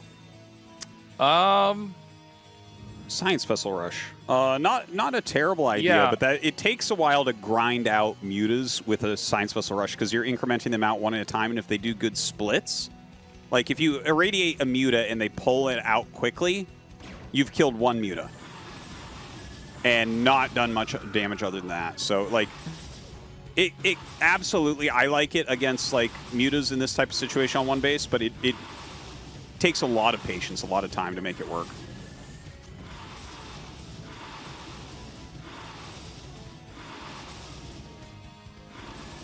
You as speechless as I am, Tasteless? It's funny to see this. I remember doing something like this specifically where I get up to a science vessel and then I have 3 barracks. Do you know what I'm talking about? Yes. Absolutely. Yeah, and I was like, this is how you play the game. And you would look at the old VODs of Koreans on TV. I'm like, see, I'm just like them. We've solved the game. But I guess this is a pretty good way to try to cobble together a strat. Oh, man. I mean, honestly, if fast expanding never became a thing, people would still be playing like this, trying to rush into a science vessel and sitting in their main with a bunker and turrets, turtled up and defending and waiting for the energy to accumulate onto the science vessel. Oh, wow. Is he just going to go for this? This can't work, right? I guess if the SCVs don't get there. Oh! Wow. I can't believe he even tried that, honestly. I know he got the bunker, but, like, had one more SCV repaired that would have completely failed. This is some of the craziest stuff I've ever seen, man. Like these games here today are just out of this world. It's like, you know, Hero got himself into this amazing position just by opening pool first, and then so many things have gone wrong for him, including trying to get the kill. It's wild. Royal's still holding on, but the drone count is increasing. Even though he's like technically living here and repairing through it, and there's units being lost for Hero, don't forget that he's going to have access to 3 gases. He has 2 expansions, or 2 bases here, rather, that he's mining from. So his economy is like going to be much better than Royal's. How do you cobble together? Look at the buildings he has. How do you cobble together a game out of what Royal has here? Well, I don't know, man. I mean, let's see. This is, by the way, Zerg favorite just positionally. Oh my God, he's going to come in here and go for an attempted assassinate. Eats a lot of damage. Eats a lot of damage. That's 4 mutas now. He got the vessel. He did get the vessel. He forced to cancel so he on a went in building. for the vessel assassination, which is crazy. Haven't seen that play quite in a while. Yeah. But he's going to have Irradiate.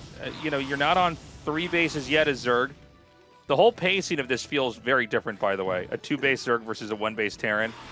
Don't expect this to have the same kind of rhythm you'd see in any other kind of a TVZ.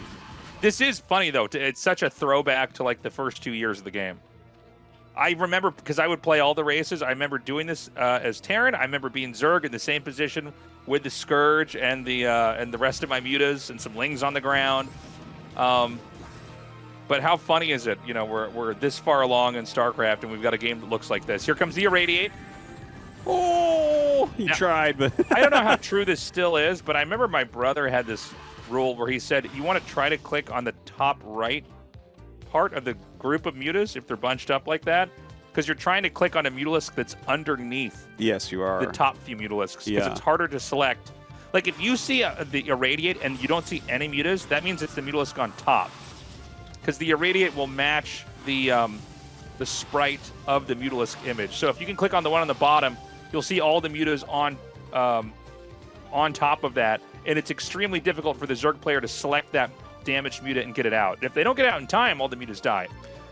Yeah, I don't know how to say what it is, but there's a certain way you do click that you just kind of learn from playing. I don't know if that's true, that it's like the top right, but there's like a way to click on the middle-ish mutas. It's like, well, you don't want to center, you don't want to click it on the center. It's something about like on the very side of the flock of mutas, because the mutas don't perfectly overlap. And if you click like in the center of them, you always get the top muta. So it's like you kind of click on the side. It's more a vibe than anything, Tastosis. It's an Irradiate vibe. Okay, it's a Radiate vibe here. That's what we're going for. It's all vibes. So he's got his 3 vessels out. Now you might look at this and think, well, this kind of looks like, you know, a tiny little SK Terran army. Like, what's the big deal? Why is this not great? Having 1 base in this matchup, and this is true like PvZ as well, like it's so much worse than 2 bases. You're just moving at such a slower rate. It's hard to keep production and then ever get the command center up. And even though Zerg is never really that comfortable on 2 bases, they are versus 1 base. 2-base Zerg there it should is. be He able gets to a split off. Yeah, you should be able to grind it out. The one thing that works in Royal's favor is the 2 gases, so at least he can make tanks and vessels at the same time, and that's really important because I think he just has to all-in push here. I think it's like you go for a tank push with the Radiates, and that's basically the only thing you have for yourself to try. But Hero's playing it perfect because he's actually playing similar to playing against a 1-1-1, but he's on 2 base. So he's got 3 hatches. He's got the Evo getting +1 carapace for sure. And then he's just making a bunch of Ling Lurker. And like what you can do is you just flood this army, even if they have an army that technically you look at the unit types and they might counter what you have, but you just have too much. Yeah, now the trick here is to stim and run away. Oh my god. Scourge underneath the mutas. He takes the vessel out. Remember that, you know, on 1 base, you only have 1 scan, too.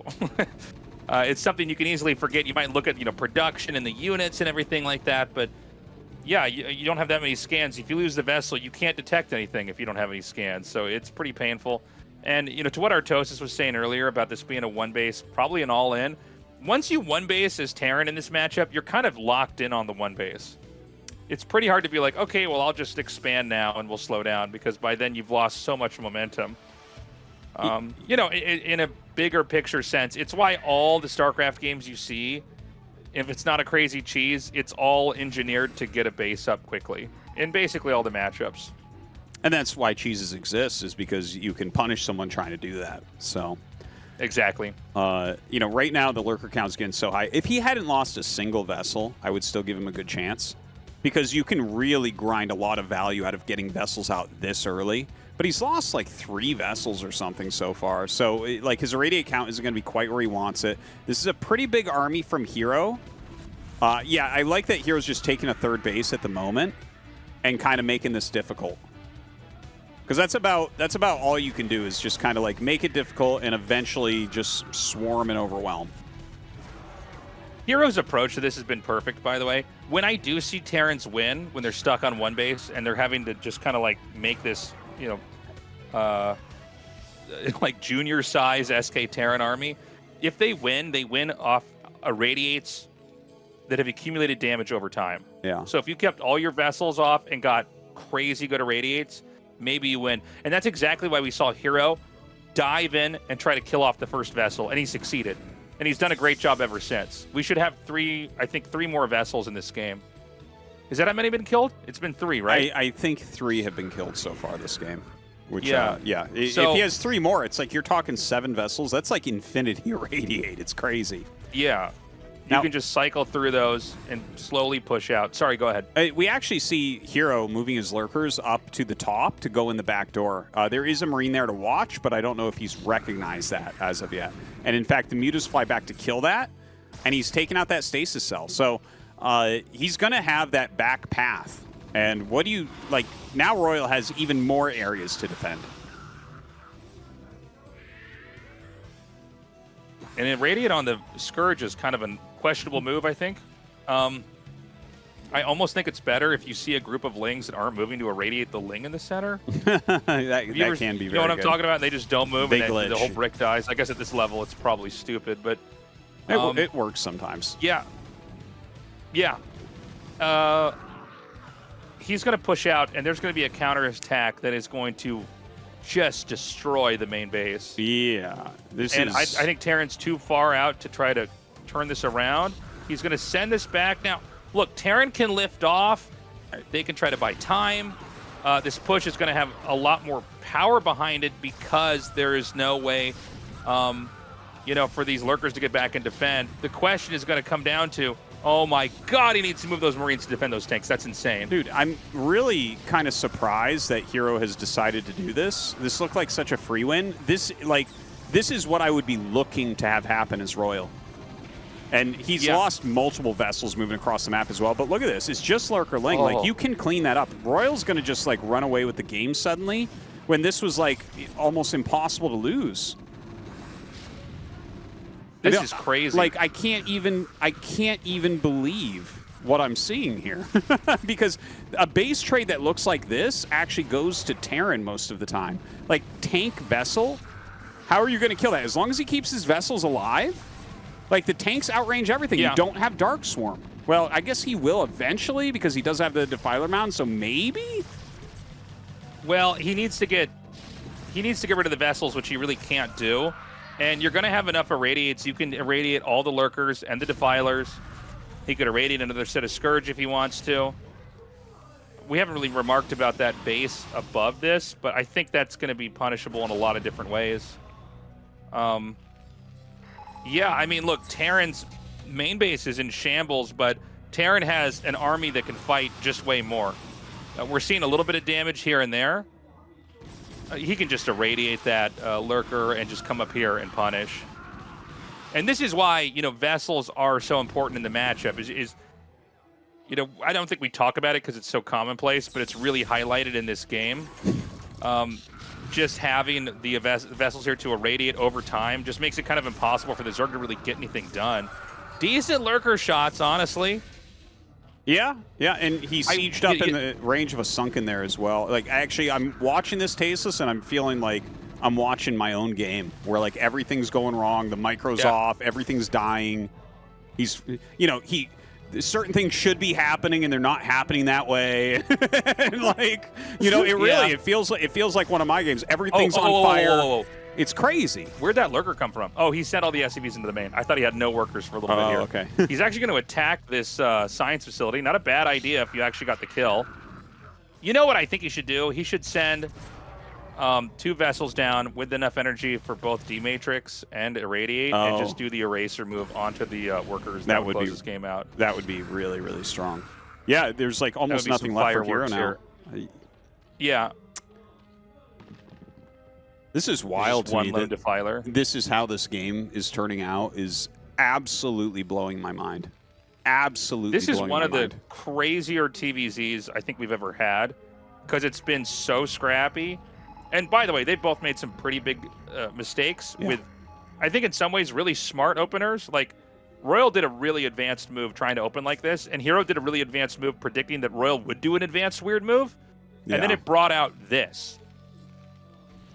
Yeah, this 35 this supply craziness. Zerg, which you basically, you never see a Zerg this low in supply. Yeah. You know, past the first minute or two of the game here. So, you know, yeah, any Irradiate is worth it now. Well, this is the last ditch shot right here. Like, he's sending 2 Lurkers and a Defiler and 2 Scourge up here. I think the Scourge are going to be food. And this, okay, and there's come 2 Zerglings for food. Like, this is it, man. He's got to make this work right now. And, yeah, oh, my God.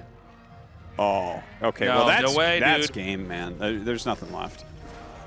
Wow, consuming a irradiated lurker. So he takes that, and, you know, Terran, I think when they deflect that, they go, okay, probably time to move out. I doubt he has another 2 lurkers back there. So this push is headed southbound, and this should be the final moments of this game. I don't think we're going to see Hero really able to do anything. He's going to try to come in from the side. Again, the irradiates are so painful. You really appreciate how Terran ended up coming up with this composition and how it just looked so unstoppable. People really were like, oh, is this actually too strong? Bio, you know, with vessels and medics. This is, you know, everything complements each other so well. So we're waiting for, I mean, you can't even really Dark Swarm this, right? Because there's Fire Bats here. They're going to be fine. With D-Matrix. Fire Bats with a D-Matrix. Yeah. Plague on the vessels. Yeah, he plagued everything, so, like, if he had any units, he might be able to kill the army. But he's got, like, almost nothing. Do you know how nothing. insane it is? We're actually going to see Hero get eliminated in the round of 24. Yeah. Yeah, that's pretty bonkers. Wild. I mean, he's always in the round of 4. Yeah, he's been the most consistent player in the world as far as ASL, but not having as good as seasons lately. Like, this is normally we don't even see him in the round of 24 because he gets that seed from the top 4. But yeah, I mean, he really messed this up. GG. I'm really surprised by the games today. Like, I can't believe that he looked at this position where he was completely dominating and decided to go in the back door with 4 lurkers and a handful of lings. Like, what are you doing? If he's out on the map, he counterattacks and can kill you. And if he's back home, he kills the 4 lurkers easily with mass tank vessel. Like, what is this move? Even the dive with the mutas and the lings on the bunker, which worked, by the way, I was like, this is really risky, man. Like, I think you're in a better position. Do you really want to try to hope that he doesn't send his SCVs to the bunker in time? Yeah. You know, that's a game, we'll just never see a game like that. No, that was wild. You can't recreate that. That's why we like StarCraft.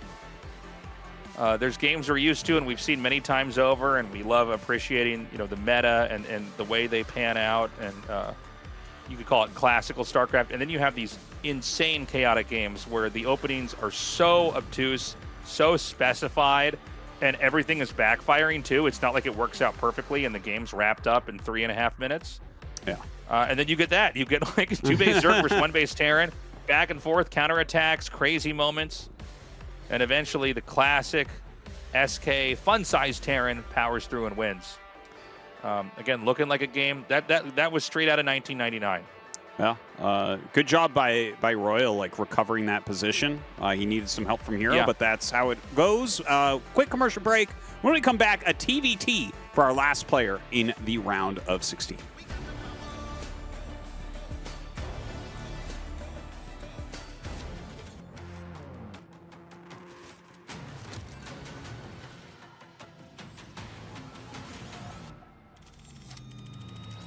Made for the best. Made for who you can be. For esports pros, any miss can mean defeat. That's why the Death Adder V4 Pro has everything lined up. A fast, ergonomic design. A quantum leap in speed. Optical tracking for pixel-perfect scrolling. And a sensor more precise and intelligent than any other. Made for the best.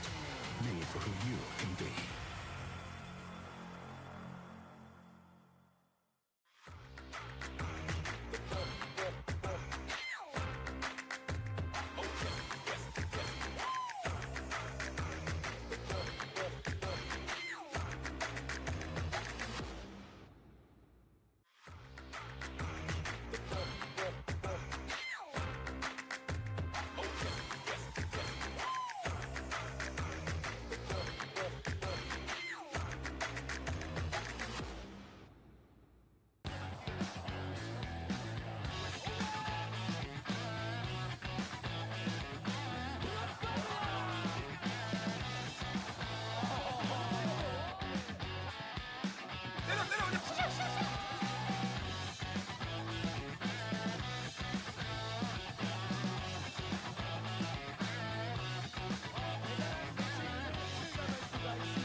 The final match in the round of 24 is about to happen, guys. It's going to be a TVT to close it out. We've had a lot of TVTs, actually, in this round of 4. I guess they're going to be doing a giveaway, Artosis. Yep. No doubt about that. Google Play points time. Yep. This is one of these sponsors for the tournament, so Yeah, that and I guess we're going to Gravity. be on camera for a little bit longer. Gravity shampoo. I do wonder if they, if whatever people in Korea made that company think that it says Gravity. That's something I've been thinking about a lot. No doubt they thought Gravity, but then Grab, Or and now we've done something. The A thing lot of the Korean language is this works in Korean. It's kind of like German, where you can like hammer words together. Yeah. They do this a lot with English words, but a lot of times it doesn't work. One time, yeah. so that we had this is before you were we were working together in studio, Artosis, but they had some program they wanted to promote for like the foreign fans. This is back when I was doing StarCraft 1 before StarCraft 2, and they wanted to call it like a fun get. Or something like that, and it was like I think it was like forget and then like to have, and I'm like, it doesn't work. I just told them, I'm like, it doesn't work, and they were like, we think it works and we're going to do it anyways. And I went, okay, whatever, you guys are paying. There's so much fun, of that in Korea. Actually, I had that as a business idea at one point. I'm like, I should open up a company that just like reads what you're trying to do in English and tells you why it's wrong. Because there is not an agency like that in Korea, and like everything is like that, where it's when they try to market it in that way, it's like no. Like remember when KT tried to change its name to Finger Bang? No, KT Finger Boom, Finger Boom, which was so close to Finger Bang. This was like, I'll give you an example. In Korean, beer is mekju, chicken you can say chicken, so they say chimek. So that's like you're having chicken and beer. Now that works. Yeah. But if we were going to have a chick beer in English, it just doesn't work. Yeah, it's not. Exactly. They would have to, but yeah, they always try to do that with English words. Like in Australia, they've always got slang for everything. Like McDonald's is Macca's. Yeah. Yeah. Or Burger King is Hungry Jacks. Yeah. Anyways, that was just seeing that branding there. We had to go on that tangent and just talk about when Koreans appropriate English and it doesn't quite work for what they're trying to do. Maybe it works with Koreans. Maybe it's all the Koreans know the English words and it doesn't mean the same. Doesn't have the same quite meaning or ring to us, and then they try to combine them and it works. I think so. Anyways, Polestar. One of these gamers is going to have to dance around the pole, Artosis, to see who moves on. I think Barracks would be better at it. Sometimes you got to swing around the pole. You're at this point in time in your pro gamer career. It's time to go to the pole. Okay. Let's go to the pole. That's how you paid for the round of 24. Now you're going to be in the round of 16. It's past you. Guys, TVT, Royal versus Barracks. Let's go.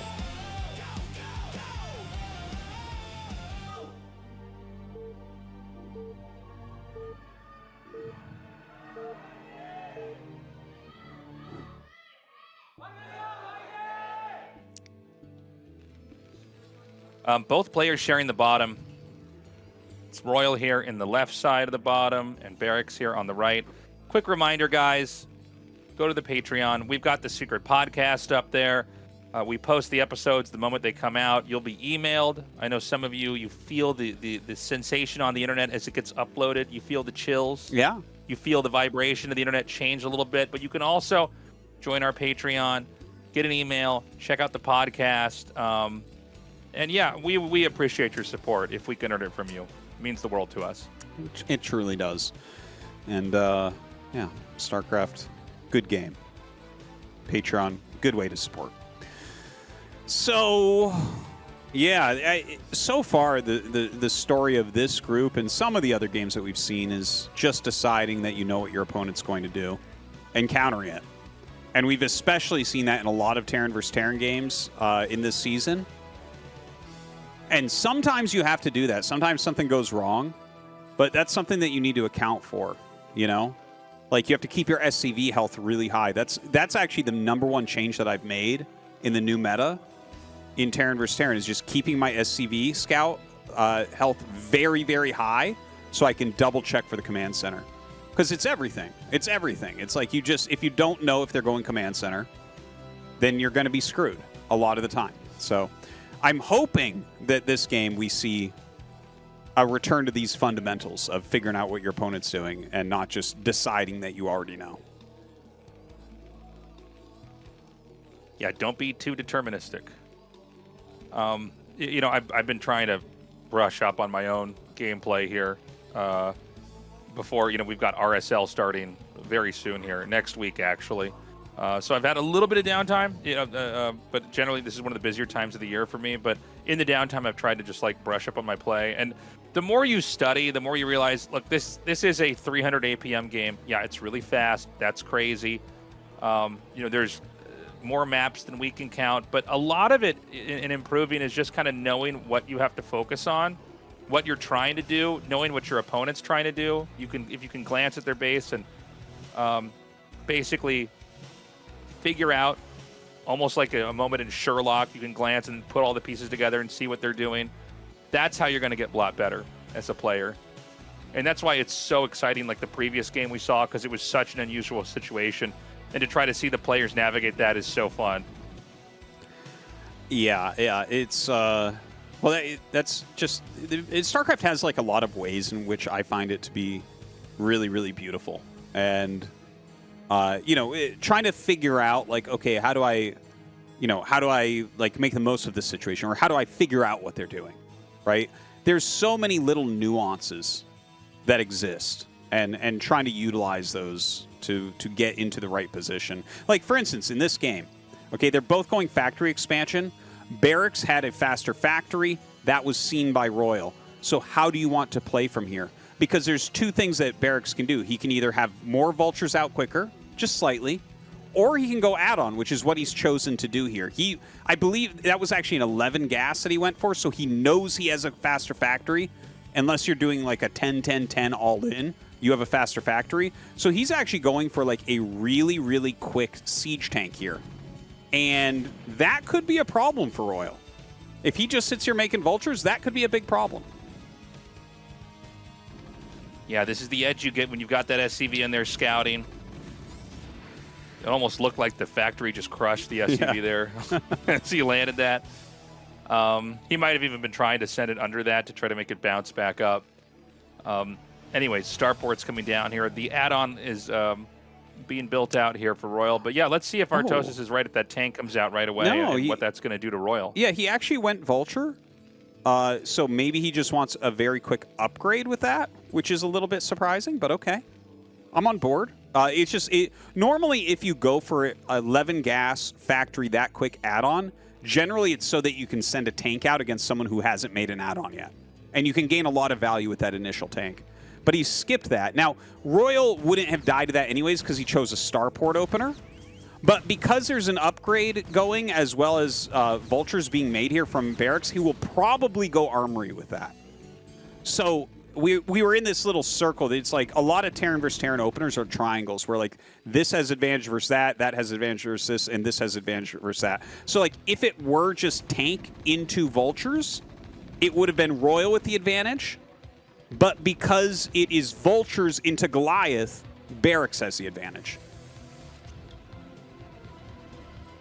Yeah, PvP is a little bit like that, where I guess actually it's true for ZVZ as well. There's sort of this weird triangle of like this is slightly favored versus this, but then, you know, they could counter that with this. And so it's always this dance. I do feel like StarCraft 2 is a little bit less restrictive in that sense, but that is definitely a big kind of defining feature of StarCraft 1.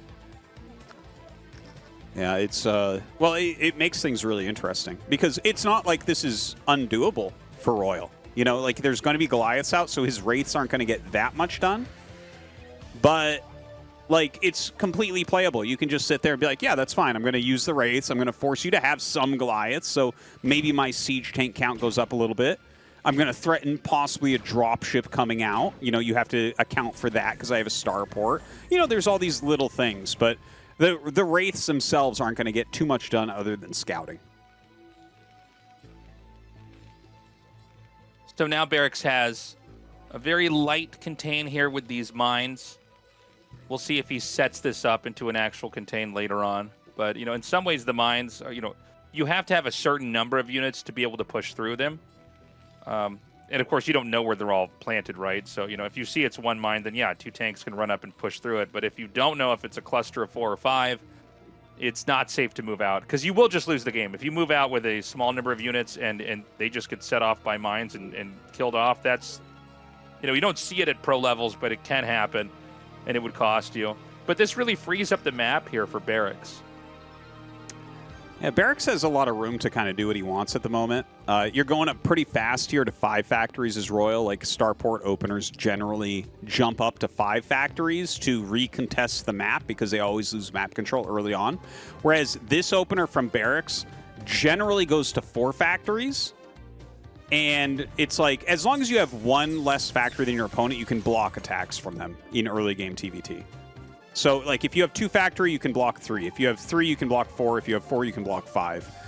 He's a little bit slow here getting the extra one. I think he's really focusing on siege tank production because he recognizes that, like, oh, yeah, you're going to be heavier on siege tanks, so maybe I want to spend extra on that. But this should just normalize into third bases really quickly. No one should have enough to actually push. Looks like Barracks is going to try to wrap around here. We did see this in one of our TVTs. It might have been yesterday, actually, or the day before, excuse me. But, the kind of contain from above them instead of trying to just hold the line where they could push you, I guess, because you can put pressure on their third that way. If they were to try to embark out onto the right side of the map, you could just push down into their base. But I kind of like this setup. I think this is much better than just trying to line the map on the right side and instead going up on top. It's an interesting position he's chosen for sure. Yeah, I like it. Yeah, like, I thought he might be trying to decide to, like, slowly push that way because the tanks are lined up vertically as opposed to horizontally, but it looks like Royal is kind of fixing these issues. Yeah, and he is going to start pushing down. So Royal actually going out of position as he starts to attack, but Barracks is in a better position for the counterattack than Royal is. Yeah, this is really good by Barracks. Like, he saw the tanks coming down, so it's very surprising to me that he's continuing this push. Like, well, I mean, can he hit that tank from the very bottom? The thing is, if he can actually clean this up, now he's got this crazy contain. It might just be blow for blow. Here comes the one Wraith. I can't believe this is even up here. He's going to kill off every single one of these tanks. The question is now, can Barracks actually reinforce? Oh my God, this tank is still alive. Looks like he'll just This really will show you how little damage tanks do. Oh! How little damage they actually do versus vultures do versus a tank. It takes forever. And so it's kind of a weird positional reset. Now he's going to go into that original position, and it's actually going to be Royal that's moving out on through the top.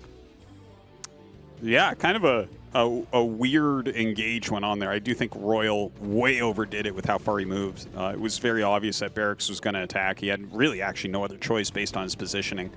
Now, Barracks is actually taking a quicker third base, it looks like. Although I think the third command center is being made in Royal's base. It looks like that via the mini-map. I actually quite like Barracks adding the starport and making some wraiths right now, by the way. That looks really, really smart to me. This is like a tricky thing you can do is if your opponent opens wraiths, at some point you just kind of start making them. Because when you open wraith, you force Goliath, and then, like, you don't go anti-air. You just go vulture tank. So sometimes a counterplay of making your own wraiths can be a really strong move.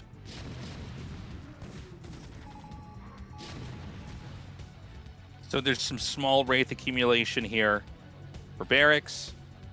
We're kind of getting to that position in TVT that we see a lot of where they're like, they've locked each other out in the middle, and then there's this expanding on both sides up as they continue to block each other out. In this case, Royal's actually managed to maneuver around here. So this is actually pretty big because the SCV is making over at this expansion. Oh, that's so sick. He denies that SCV making that. That's going to slow that third CC down so much. Yeah, that's really, really annoying to have to deal with. And here are those wraiths that Barracks has been building up. So he picks off immediately his opponent's wraith, and now he can just fly around and force tanks to basically run away. Well, he could if he looks for them, but his wraith's just kind of sitting there for a moment while he tries to get that base set up. Royal has landed his third and is now starting to send some SCVs, so he's going to continue to build onto that. He's going to take out the Barracks. Not a lot of times that would be a good move, but already we saw Royal go up to 7 factory, which is exactly what you want on 3 bases, so Royal's not going to be affected by that. Okay, another attack in here. He's going to chip away at those 2 tanks and take them out. Reinforcements are going to come down here. I don't know if Barracks is overextending. I feel like his vultures would be better served back here with the tanks. We're seeing less tanks push into more tanks, which never can be the right answer. Certainly not. I'm surprised that he's sitting there. Like, if I was Royal, I'd be looking there and saying, oh, hold on, 1 more round and go bust that and kill 4 tanks. Yeah, I would have SCVs pulled and try to bust this. You'll start pulling away really quickly if your opponent is throwing away tanks like this. And he already made Wraiths, so you know you're up in the factory count. Like, Royal, he's behind in supply, but I think he's got way better stuff going on right now. You know, Barracks has an okay amount of units in the center. He is expanding to a 4th in the top right. Royal at 9 o'clock. But Royal's production is very good right now, and I think Barracks has been very slow in the production ads. And if you're slow in the production ads like this, it's okay, but you can't play aggressively. You have to play like in a more defensive manner. This drop is going to be really annoying. Look at how perfectly positioned that Vulture is. It's actually walled off behind the depots. You know, Terran, their buildings are so rectangular. It's really hard to get stuff back into the main like this. We saw this earlier in ASL as well, but like, it's just such an annoying maze to try to get stuff into that position here. The dropship's on the run. I can't believe it's actually going to get away. I think that was a miscontrol there by Barracks if he was moving, attacking. I'm not saying this right. If you control the Wraith like you do a Mutalisk, you can gun that down. But instead, this dropship's going to come in here again later for more damage. That is a nice save to keep that alive. Just threatening dropship in general is a great play in TVT. Now Royal is starting to move out here into the center a little bit more. His production is very, very strong. Is Barracks actually expanding to 12 as well? Oh my God, he's just making command centers everywhere. I actually really appreciate that type of idea where it's like, yeah, you get to a certain spot, just start throwing down command centers. It can be very, very good. If he doesn't get punished for it, then you just get more ahead here. So he's going to drop again, and we're going to have to hide the UI here to see where these units are down in the bottom right. This is so annoying. That tank is actually out of range of... Oh, no, I'm sorry. It's not out of range of both siege tanks. Okay, he's going Yeah, attacking through the middle here. Only 3 tanks. Like, Barracks is just... His positions are so weak. His factory count has been very, very low throughout this game. Like, I think right now he still has only 5 factories. And you can see that Royal's able to push through a little bit better because of that. Yeah, the Wraiths are going to come up. And, you know, the Valkyrie's going to be pushed away. Man, the Wraiths got to get over here and protect these tanks. The Wraiths are actually doing such a good job. It's kind of crazy. Not, you know, yeah, sorry, go. Valkyries do counter Wraiths, but you need a lot. You can't have one. It does always blow my mind when there's like a single Valkyrie flying around. The pros do that a lot too. Yeah. It's like it's a I battle almost cruiser. feel like it's a sign. You're just saying like, don't you dare. I have Valkyries. I'll make more of them, I swear. Because it's like, yeah, I mean, four Wraiths flying around cloaked or 5 Wraiths flying around cloaked will easily kill a Valkyrie, even 2 if you spread them. So, you know, It's like in some countries they have the guard, but the guard has like not a real gun, but like one that shoots a cork out of it. That's like what the lone Valkyrie is. Yeah, something like that. Like, don't rob our bank. I'll shoot you with a cork and it'll bruise you. Yeah, that's so true. A lot of SCVs being sent to the top right. So Barracks is kind of expanding everywhere. Again, he needs to sit in a more defensive stance. His factory count is incredibly low. This is the type of game where if Royal recognizes this, he can actually just unsiege everything he has and push in any direction and break it. Like that's, even though the supplies are pretty high, like we have a ton of SCVs for Barracks, we have a bunch of Wraiths for Barracks. Royal has like a much bigger standing army right now. But Barracks is kind of playing him. Like he's... There's something here with Royal where he's just making weird decisions today. Where it's like, man, just recognize your production. Yeah, Sorry, I kept running over you there. It's almost like Royal doesn't appreciate what he actually has here, which is a sledgehammer of an army. Like, Barracks is basically creating enough distractions on the map. Like, look, if you look at the map, you'll see there's not a ton here for Barracks. I think you're right, Artosis. If he just unsieged this and moved in, he could drive a wedge in between Barracks and all the bases at the top and maybe even the one at 3 o'clock and possibly win the game. But I think there's been so many distractions here from Barracks with, vultures running by and wraith techs that, it slowed Royal down from actually doing that. So now he's going to move out, but it seems like Barracks has moved up into this position. Although it is low ground, he can still probably cut him off from getting through here. Yeah, he might be able to cut him off there with the amount of tanks he has. But again, if Royal just takes everything and shoves it somewhere, like, look at this, 24 supply in wraiths right now. That's kind of weak. And I know there's more SCVs for Barracks. Like, he has so many bases with lots of SCVs at them. And, like, he's getting all these high-value moves. So, like, over time, if the game keeps going like this, Barracks will surely win. But we do have this opportunity where all of his positions are weak. Look at this. It's 6 tanks, 7 tanks there. Over here, 4 tanks. It's like, I mean, that's okay at the beginning of the game, but not right now. Right now, when you're maxed out, like, Royal can roll through any of this. Anything. If he just takes his whole army, he can break any place. Yeah, it's funny that the warning Valkyrie didn't work, Artosis. Yeah, he went hard in the paint with these wraiths. That's so true. Yeah, and so, we've got Royal continuing to try to push up here. He's going to try to break this. There's a lot of vultures to get in the way here. The tanks are much stronger when there's vultures to just soak up the shots in the front. Still, though, Royal with the high ground. Could get some favorable picks over here from high to low. Takes out another tank there. Yeah, he's got a big army up there, and he hasn't even scouted 12 o'clock yet, which is crazy to me. Like, just send a vulture up there, and you're going to destroy a base. Barracks has so much mining going on. At this point, Barracks should just be making siege tanks. He should bleed every vulture off, make missile turrets and siege tanks everywhere, because he's already got enough of the map to win the game. Like, all he has to do is not lose these bases, and he will win. Okay, Royal is coming, but this is a third of his army. He's pushing through the center with a third of his army right now. This is enough Goliaths. He has to push that back. I was worried for a second that as Royal attacked in there, the Goliaths might get fished out into the front and then killed off, but he kept him back. We have Royal trying to cut the map in half. He's just grown so much slower than Barracks. Barracks, I think, has played a much stronger positional game from the very early contain all the way up to now. He's just stayed mobile on the map. He's created enough distractions. He's used these wraiths extremely well. And now he's going for the drop play. I think we're going to see Royal lose. And by the way, this is such a weird day. If Royal is also knocked out, like it's Hero and Royal who were killed off. It's a big upset. Can you imagine people that would bet on these matches? Literally everybody loses money. Like, there's no way that this is the outcome you would expect to have happen. Oh, boy. Yeah. Finally, Royal finds a space. This little drop is going to be really annoying. I hope that Royal sends enough units. Yeah, it looks like he's sending enough to block this. So he won't get top left up, but at least he should be able to save this natural. And hopefully for his sake, he kills 12. Like, 12 really needs to go down for Royal to have a chance in this game.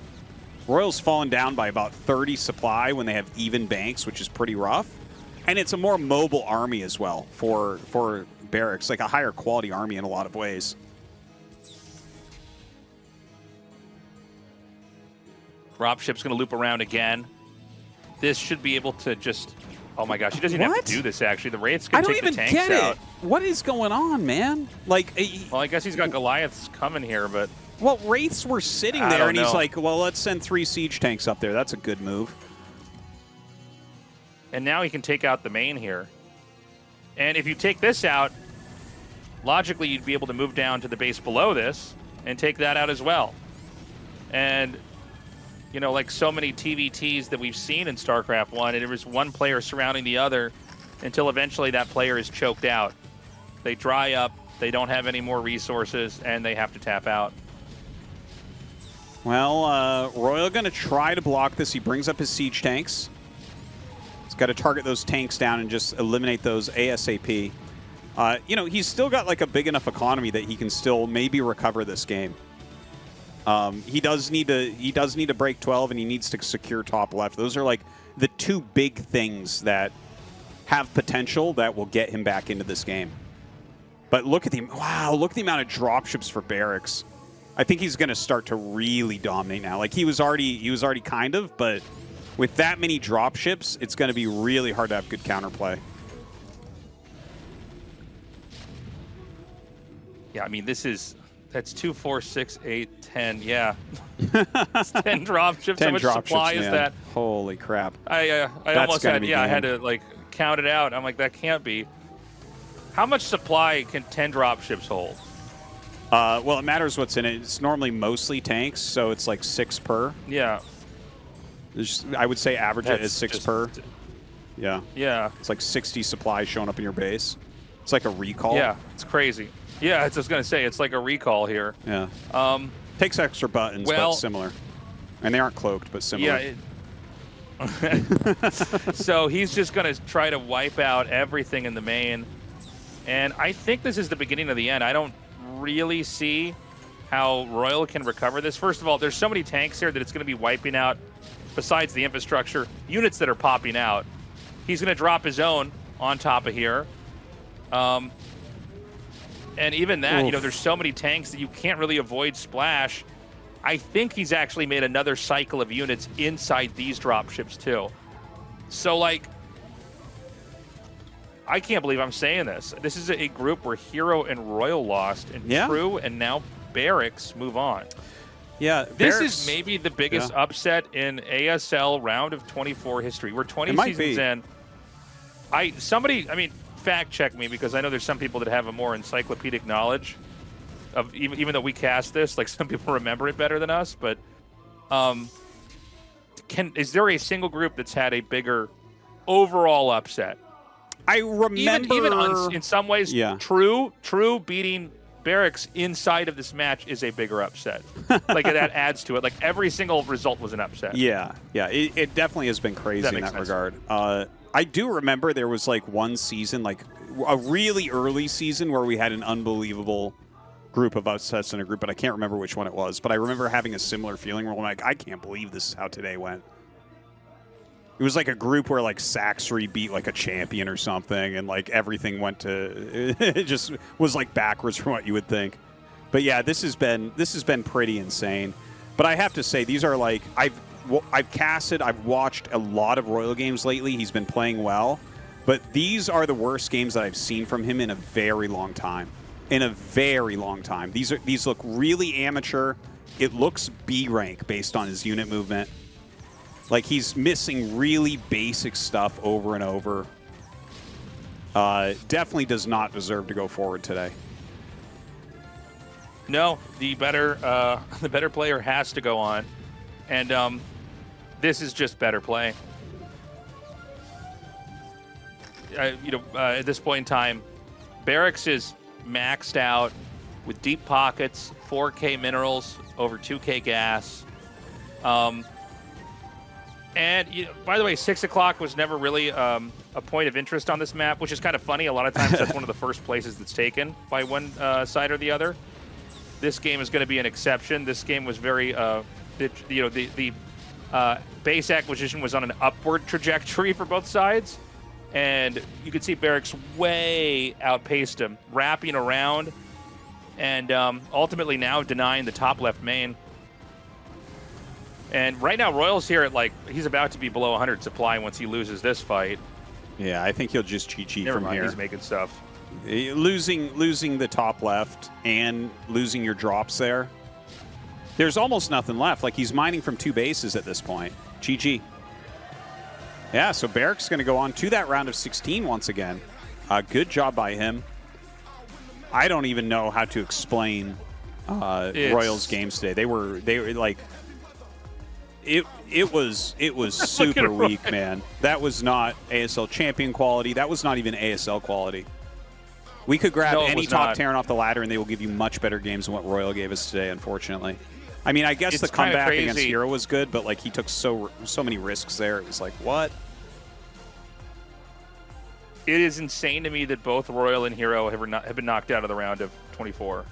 And it wasn't like they were knocked out by Snow and Soul Key, you know what I mean? Like, yeah. No, this was by True and Barracks. Again, no disrespect, no shade thrown to those guys. But anybody would tell you the odds were so much in the favor of, the most consistent ASL player. He's been in several finals. He has, been in more round of fours than anybody else.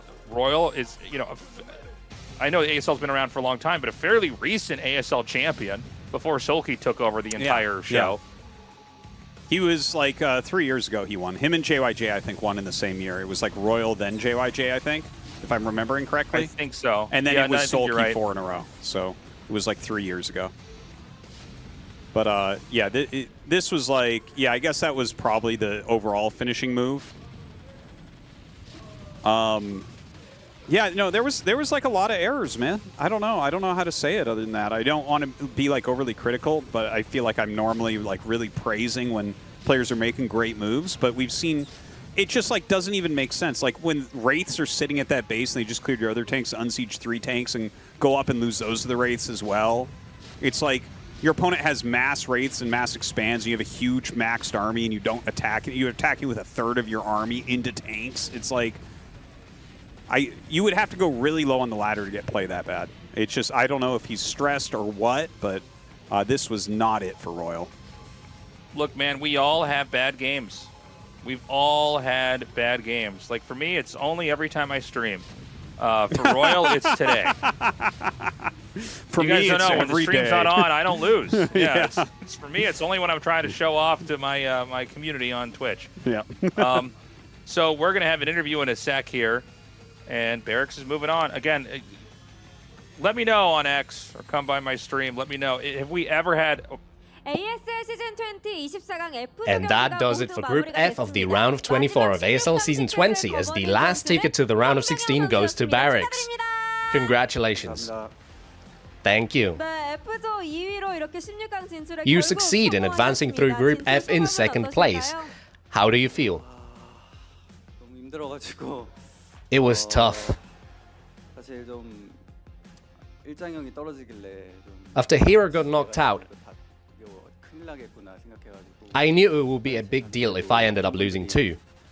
꼭 이겼으면 한다고 해가지고 As I was going to the bathroom during the break, the fans were saying I need to win. 엄청 집중하고 뭔가 So I focused. 책임감이 느껴져가지고 I realized I gotta win. I knew I had a responsibility and I managed to win. You clearly felt the burden of responsibility there. Let's talk about the games. In the first match you went for a 2-fact. What was the reason behind it? The first game, that is something Light played originally. I took a look and thought that if I play it, it's a surefire way to win. 다 통하더라고요 처음에 그래가지고 Everything went in right from the get-go. 계속 디테일만 I realized I've got this, I just need to focus on the minutiae. 했던 것 같아요. I was focused in that game. With a sharp timing, Barracks got himself ahead and claimed victory. How did you feel after winning that first match? 태수가 올라오길래 Oh, so BTS actually made it into the winners. 사실 좀 The memories of last time came back. 기량이 올라왔거든요. 그래서 But honestly, he has improved much more than I have. 심리전에서 제가 I did not let my guard down at all, but he took a sound victory in the mind games. Put me on the back foot. I see. Remember how in the pre-game interview you said it would be a walk in the park for you, but in the end you made it a walk in the park for him? An unfortunate loss, but how did you steel yourself going into the decider? 멘탈이 나가진 않았고요. I wasn't too shaken, to be honest. 그래도 일장형이랑 같이 올라가. It would have been nice if both Hero and I had advanced. 근데 이제 차라리 이제 That was regrettable. I thought 내전이 that 나왔을 것 같은데 we would have had, or we would play a teammate clash. 진짜 엄청 집중을 했던 것 같아요. 예. I just had to focus. I can see how relieved you are right now. In the last TVT, the decider match TVT, you very actively played Wraiths. Do you think Wraiths are good in TVT? 손 가는 대로 했고요. 근데 원래 준비하던 I just did the best I could. I had something prepared, but if the game had gone more neatly, I would have had an easier time winning. 처음에 좀 중반부터 손이 안 but my hands weren't working from the get-go as intended. In the mid-game, it was frustrating. 잘 풀린 것 같아요. But in the end, I managed to close things out as I had practiced. Still, things went well. Right. You didn't have to work for that win in the decider match. You let out a sigh of relief once that game ended. How did you feel the moment you won? 이기긴 했다. Well, a win's a win. 그랬고요. 사실 That's how I felt. 일장형이랑 하면 To be honest, I wouldn't feel confident if I had played Hero. 태태전은 그래도 He plays so well. 많이 했고 But for TVT, I prepared a lot. I had an inkling I would win. 자신 있게 게임했던 것 같아요. That one I played with confidence. A fair expectation in the end. I'm sure many players helped you practice for this, and likewise many fans lent their support. Do you have anything to say to them? 벼락치기로 했는데 I really played a lot of games. I crammed in a lot of practice, so 준호, Jadong, Baxter, 그 병우 형, 815, 그다음에 Action, 기석이, 동원이, Sharp, KOP, TY. 이 한 명이 누구더라? Who was the last one? 한 명한테 너무 미안하고요. 예. My apologies to the last one. 어제 새벽에 빌드 점검을 Also, last night, Flash helped me pick out builds. 아, I want to say thank you. 네. 아, 기억이 Yes. 나네요. Sorry, 그리고, I cannot recall. Oh, 또 이제 and 지금 뭐 보고 있을지 모르겠는데 well, I don't know if they're watching, but 하면서 좀 from our 많이 또 university 그래도 team, 저 오게 해줬던 유난이 형이랑 경민이랑 또 윤주 Calm and Harangi, Shuttle, 여기 현장에서 our 또 team members who came down to the studio as well. 같이 왔거든요. 너무 힘이 Thank you. 된 것 같아요. You guys were a source of strength. 마지막 한 분은 너무 죄송합니다. And well, the last person, I'm sorry, I can't remember. Yes, if you manage to recall, how about you give them a call? Good idea. Got it. And so you succeed in advancing through. Congratulations on making the round of 16. Thank you. Thank you for the interview. And that's our interview with Barracks.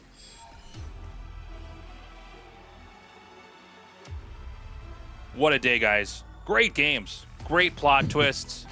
You know, this is what makes an ASL so interesting is even groups like this one, which seem, you know, like obviously this is going to be a Hero win, then maybe Royal, or maybe the crazy thing that happens is Royal gets out first and then it's Hero. Nuh-uh, man. It's true, and it's Barracks. They're moving on. And so here's our lineup for the final 16. Yeah, look A at round that. of 16. 7-4-5. That is absolutely insane. By the way, almost all the championships are on the Zerg side. We have like Mini 1-1, Light 1-1, and then Sulky 1-4, Larva 1, Queen 1-2, and Effort 1-1 or 2, depending on how you do it. Like, that's insane. It's like 10 championships against 1, 7 against 4 against 5. So a very Zerg-dominant tournament thus far. We'll see if that continues onwards with the best of threes. A lot of people were suggesting that the maps might be hard for Zerg. They've done that in the past to stop Flash. Maybe they'll do that to stop Sulky. It doesn't seem like that's turning out to be the case. Seems like Zergs don't care about the map all that much, but we'll see. I'm excited to see what the round of 16 groups are going to look like. And we'll have that group nomination coming up as soon as we can. Yeah, so that getting all of that translated, it does take a couple more days. So even though that will, you know, I believe it happens on Monday, it'll take a few days before that's actually out because just getting it translated and subtitled and everything, that's more of a complicated process than us just, you know, basically recording this as the games are playing on our PCs. So be ready for that. Remember that there's going to be, is it like 10 days off, basically, Tastosis? Yeah, About that much something time? like that. It's right around there. Yeah. Yeah. So I know a lot of you guys don't watch the group selections. You just wait for the brackets to be announced, and then you tune in. So just be patient. We will get the games out 36 hours after they happen, as we always have in the last few seasons. So we'll be ready for that. Any closing thoughts, Tastosis? No, that about does it. Very excited to see what those groups are going to look like, and if Sulky can get a 5th championship. Yeah. We love you guys. Please consider signing up for the Patreon, and we will see you in about 10 days for the round of 16. Bye-bye.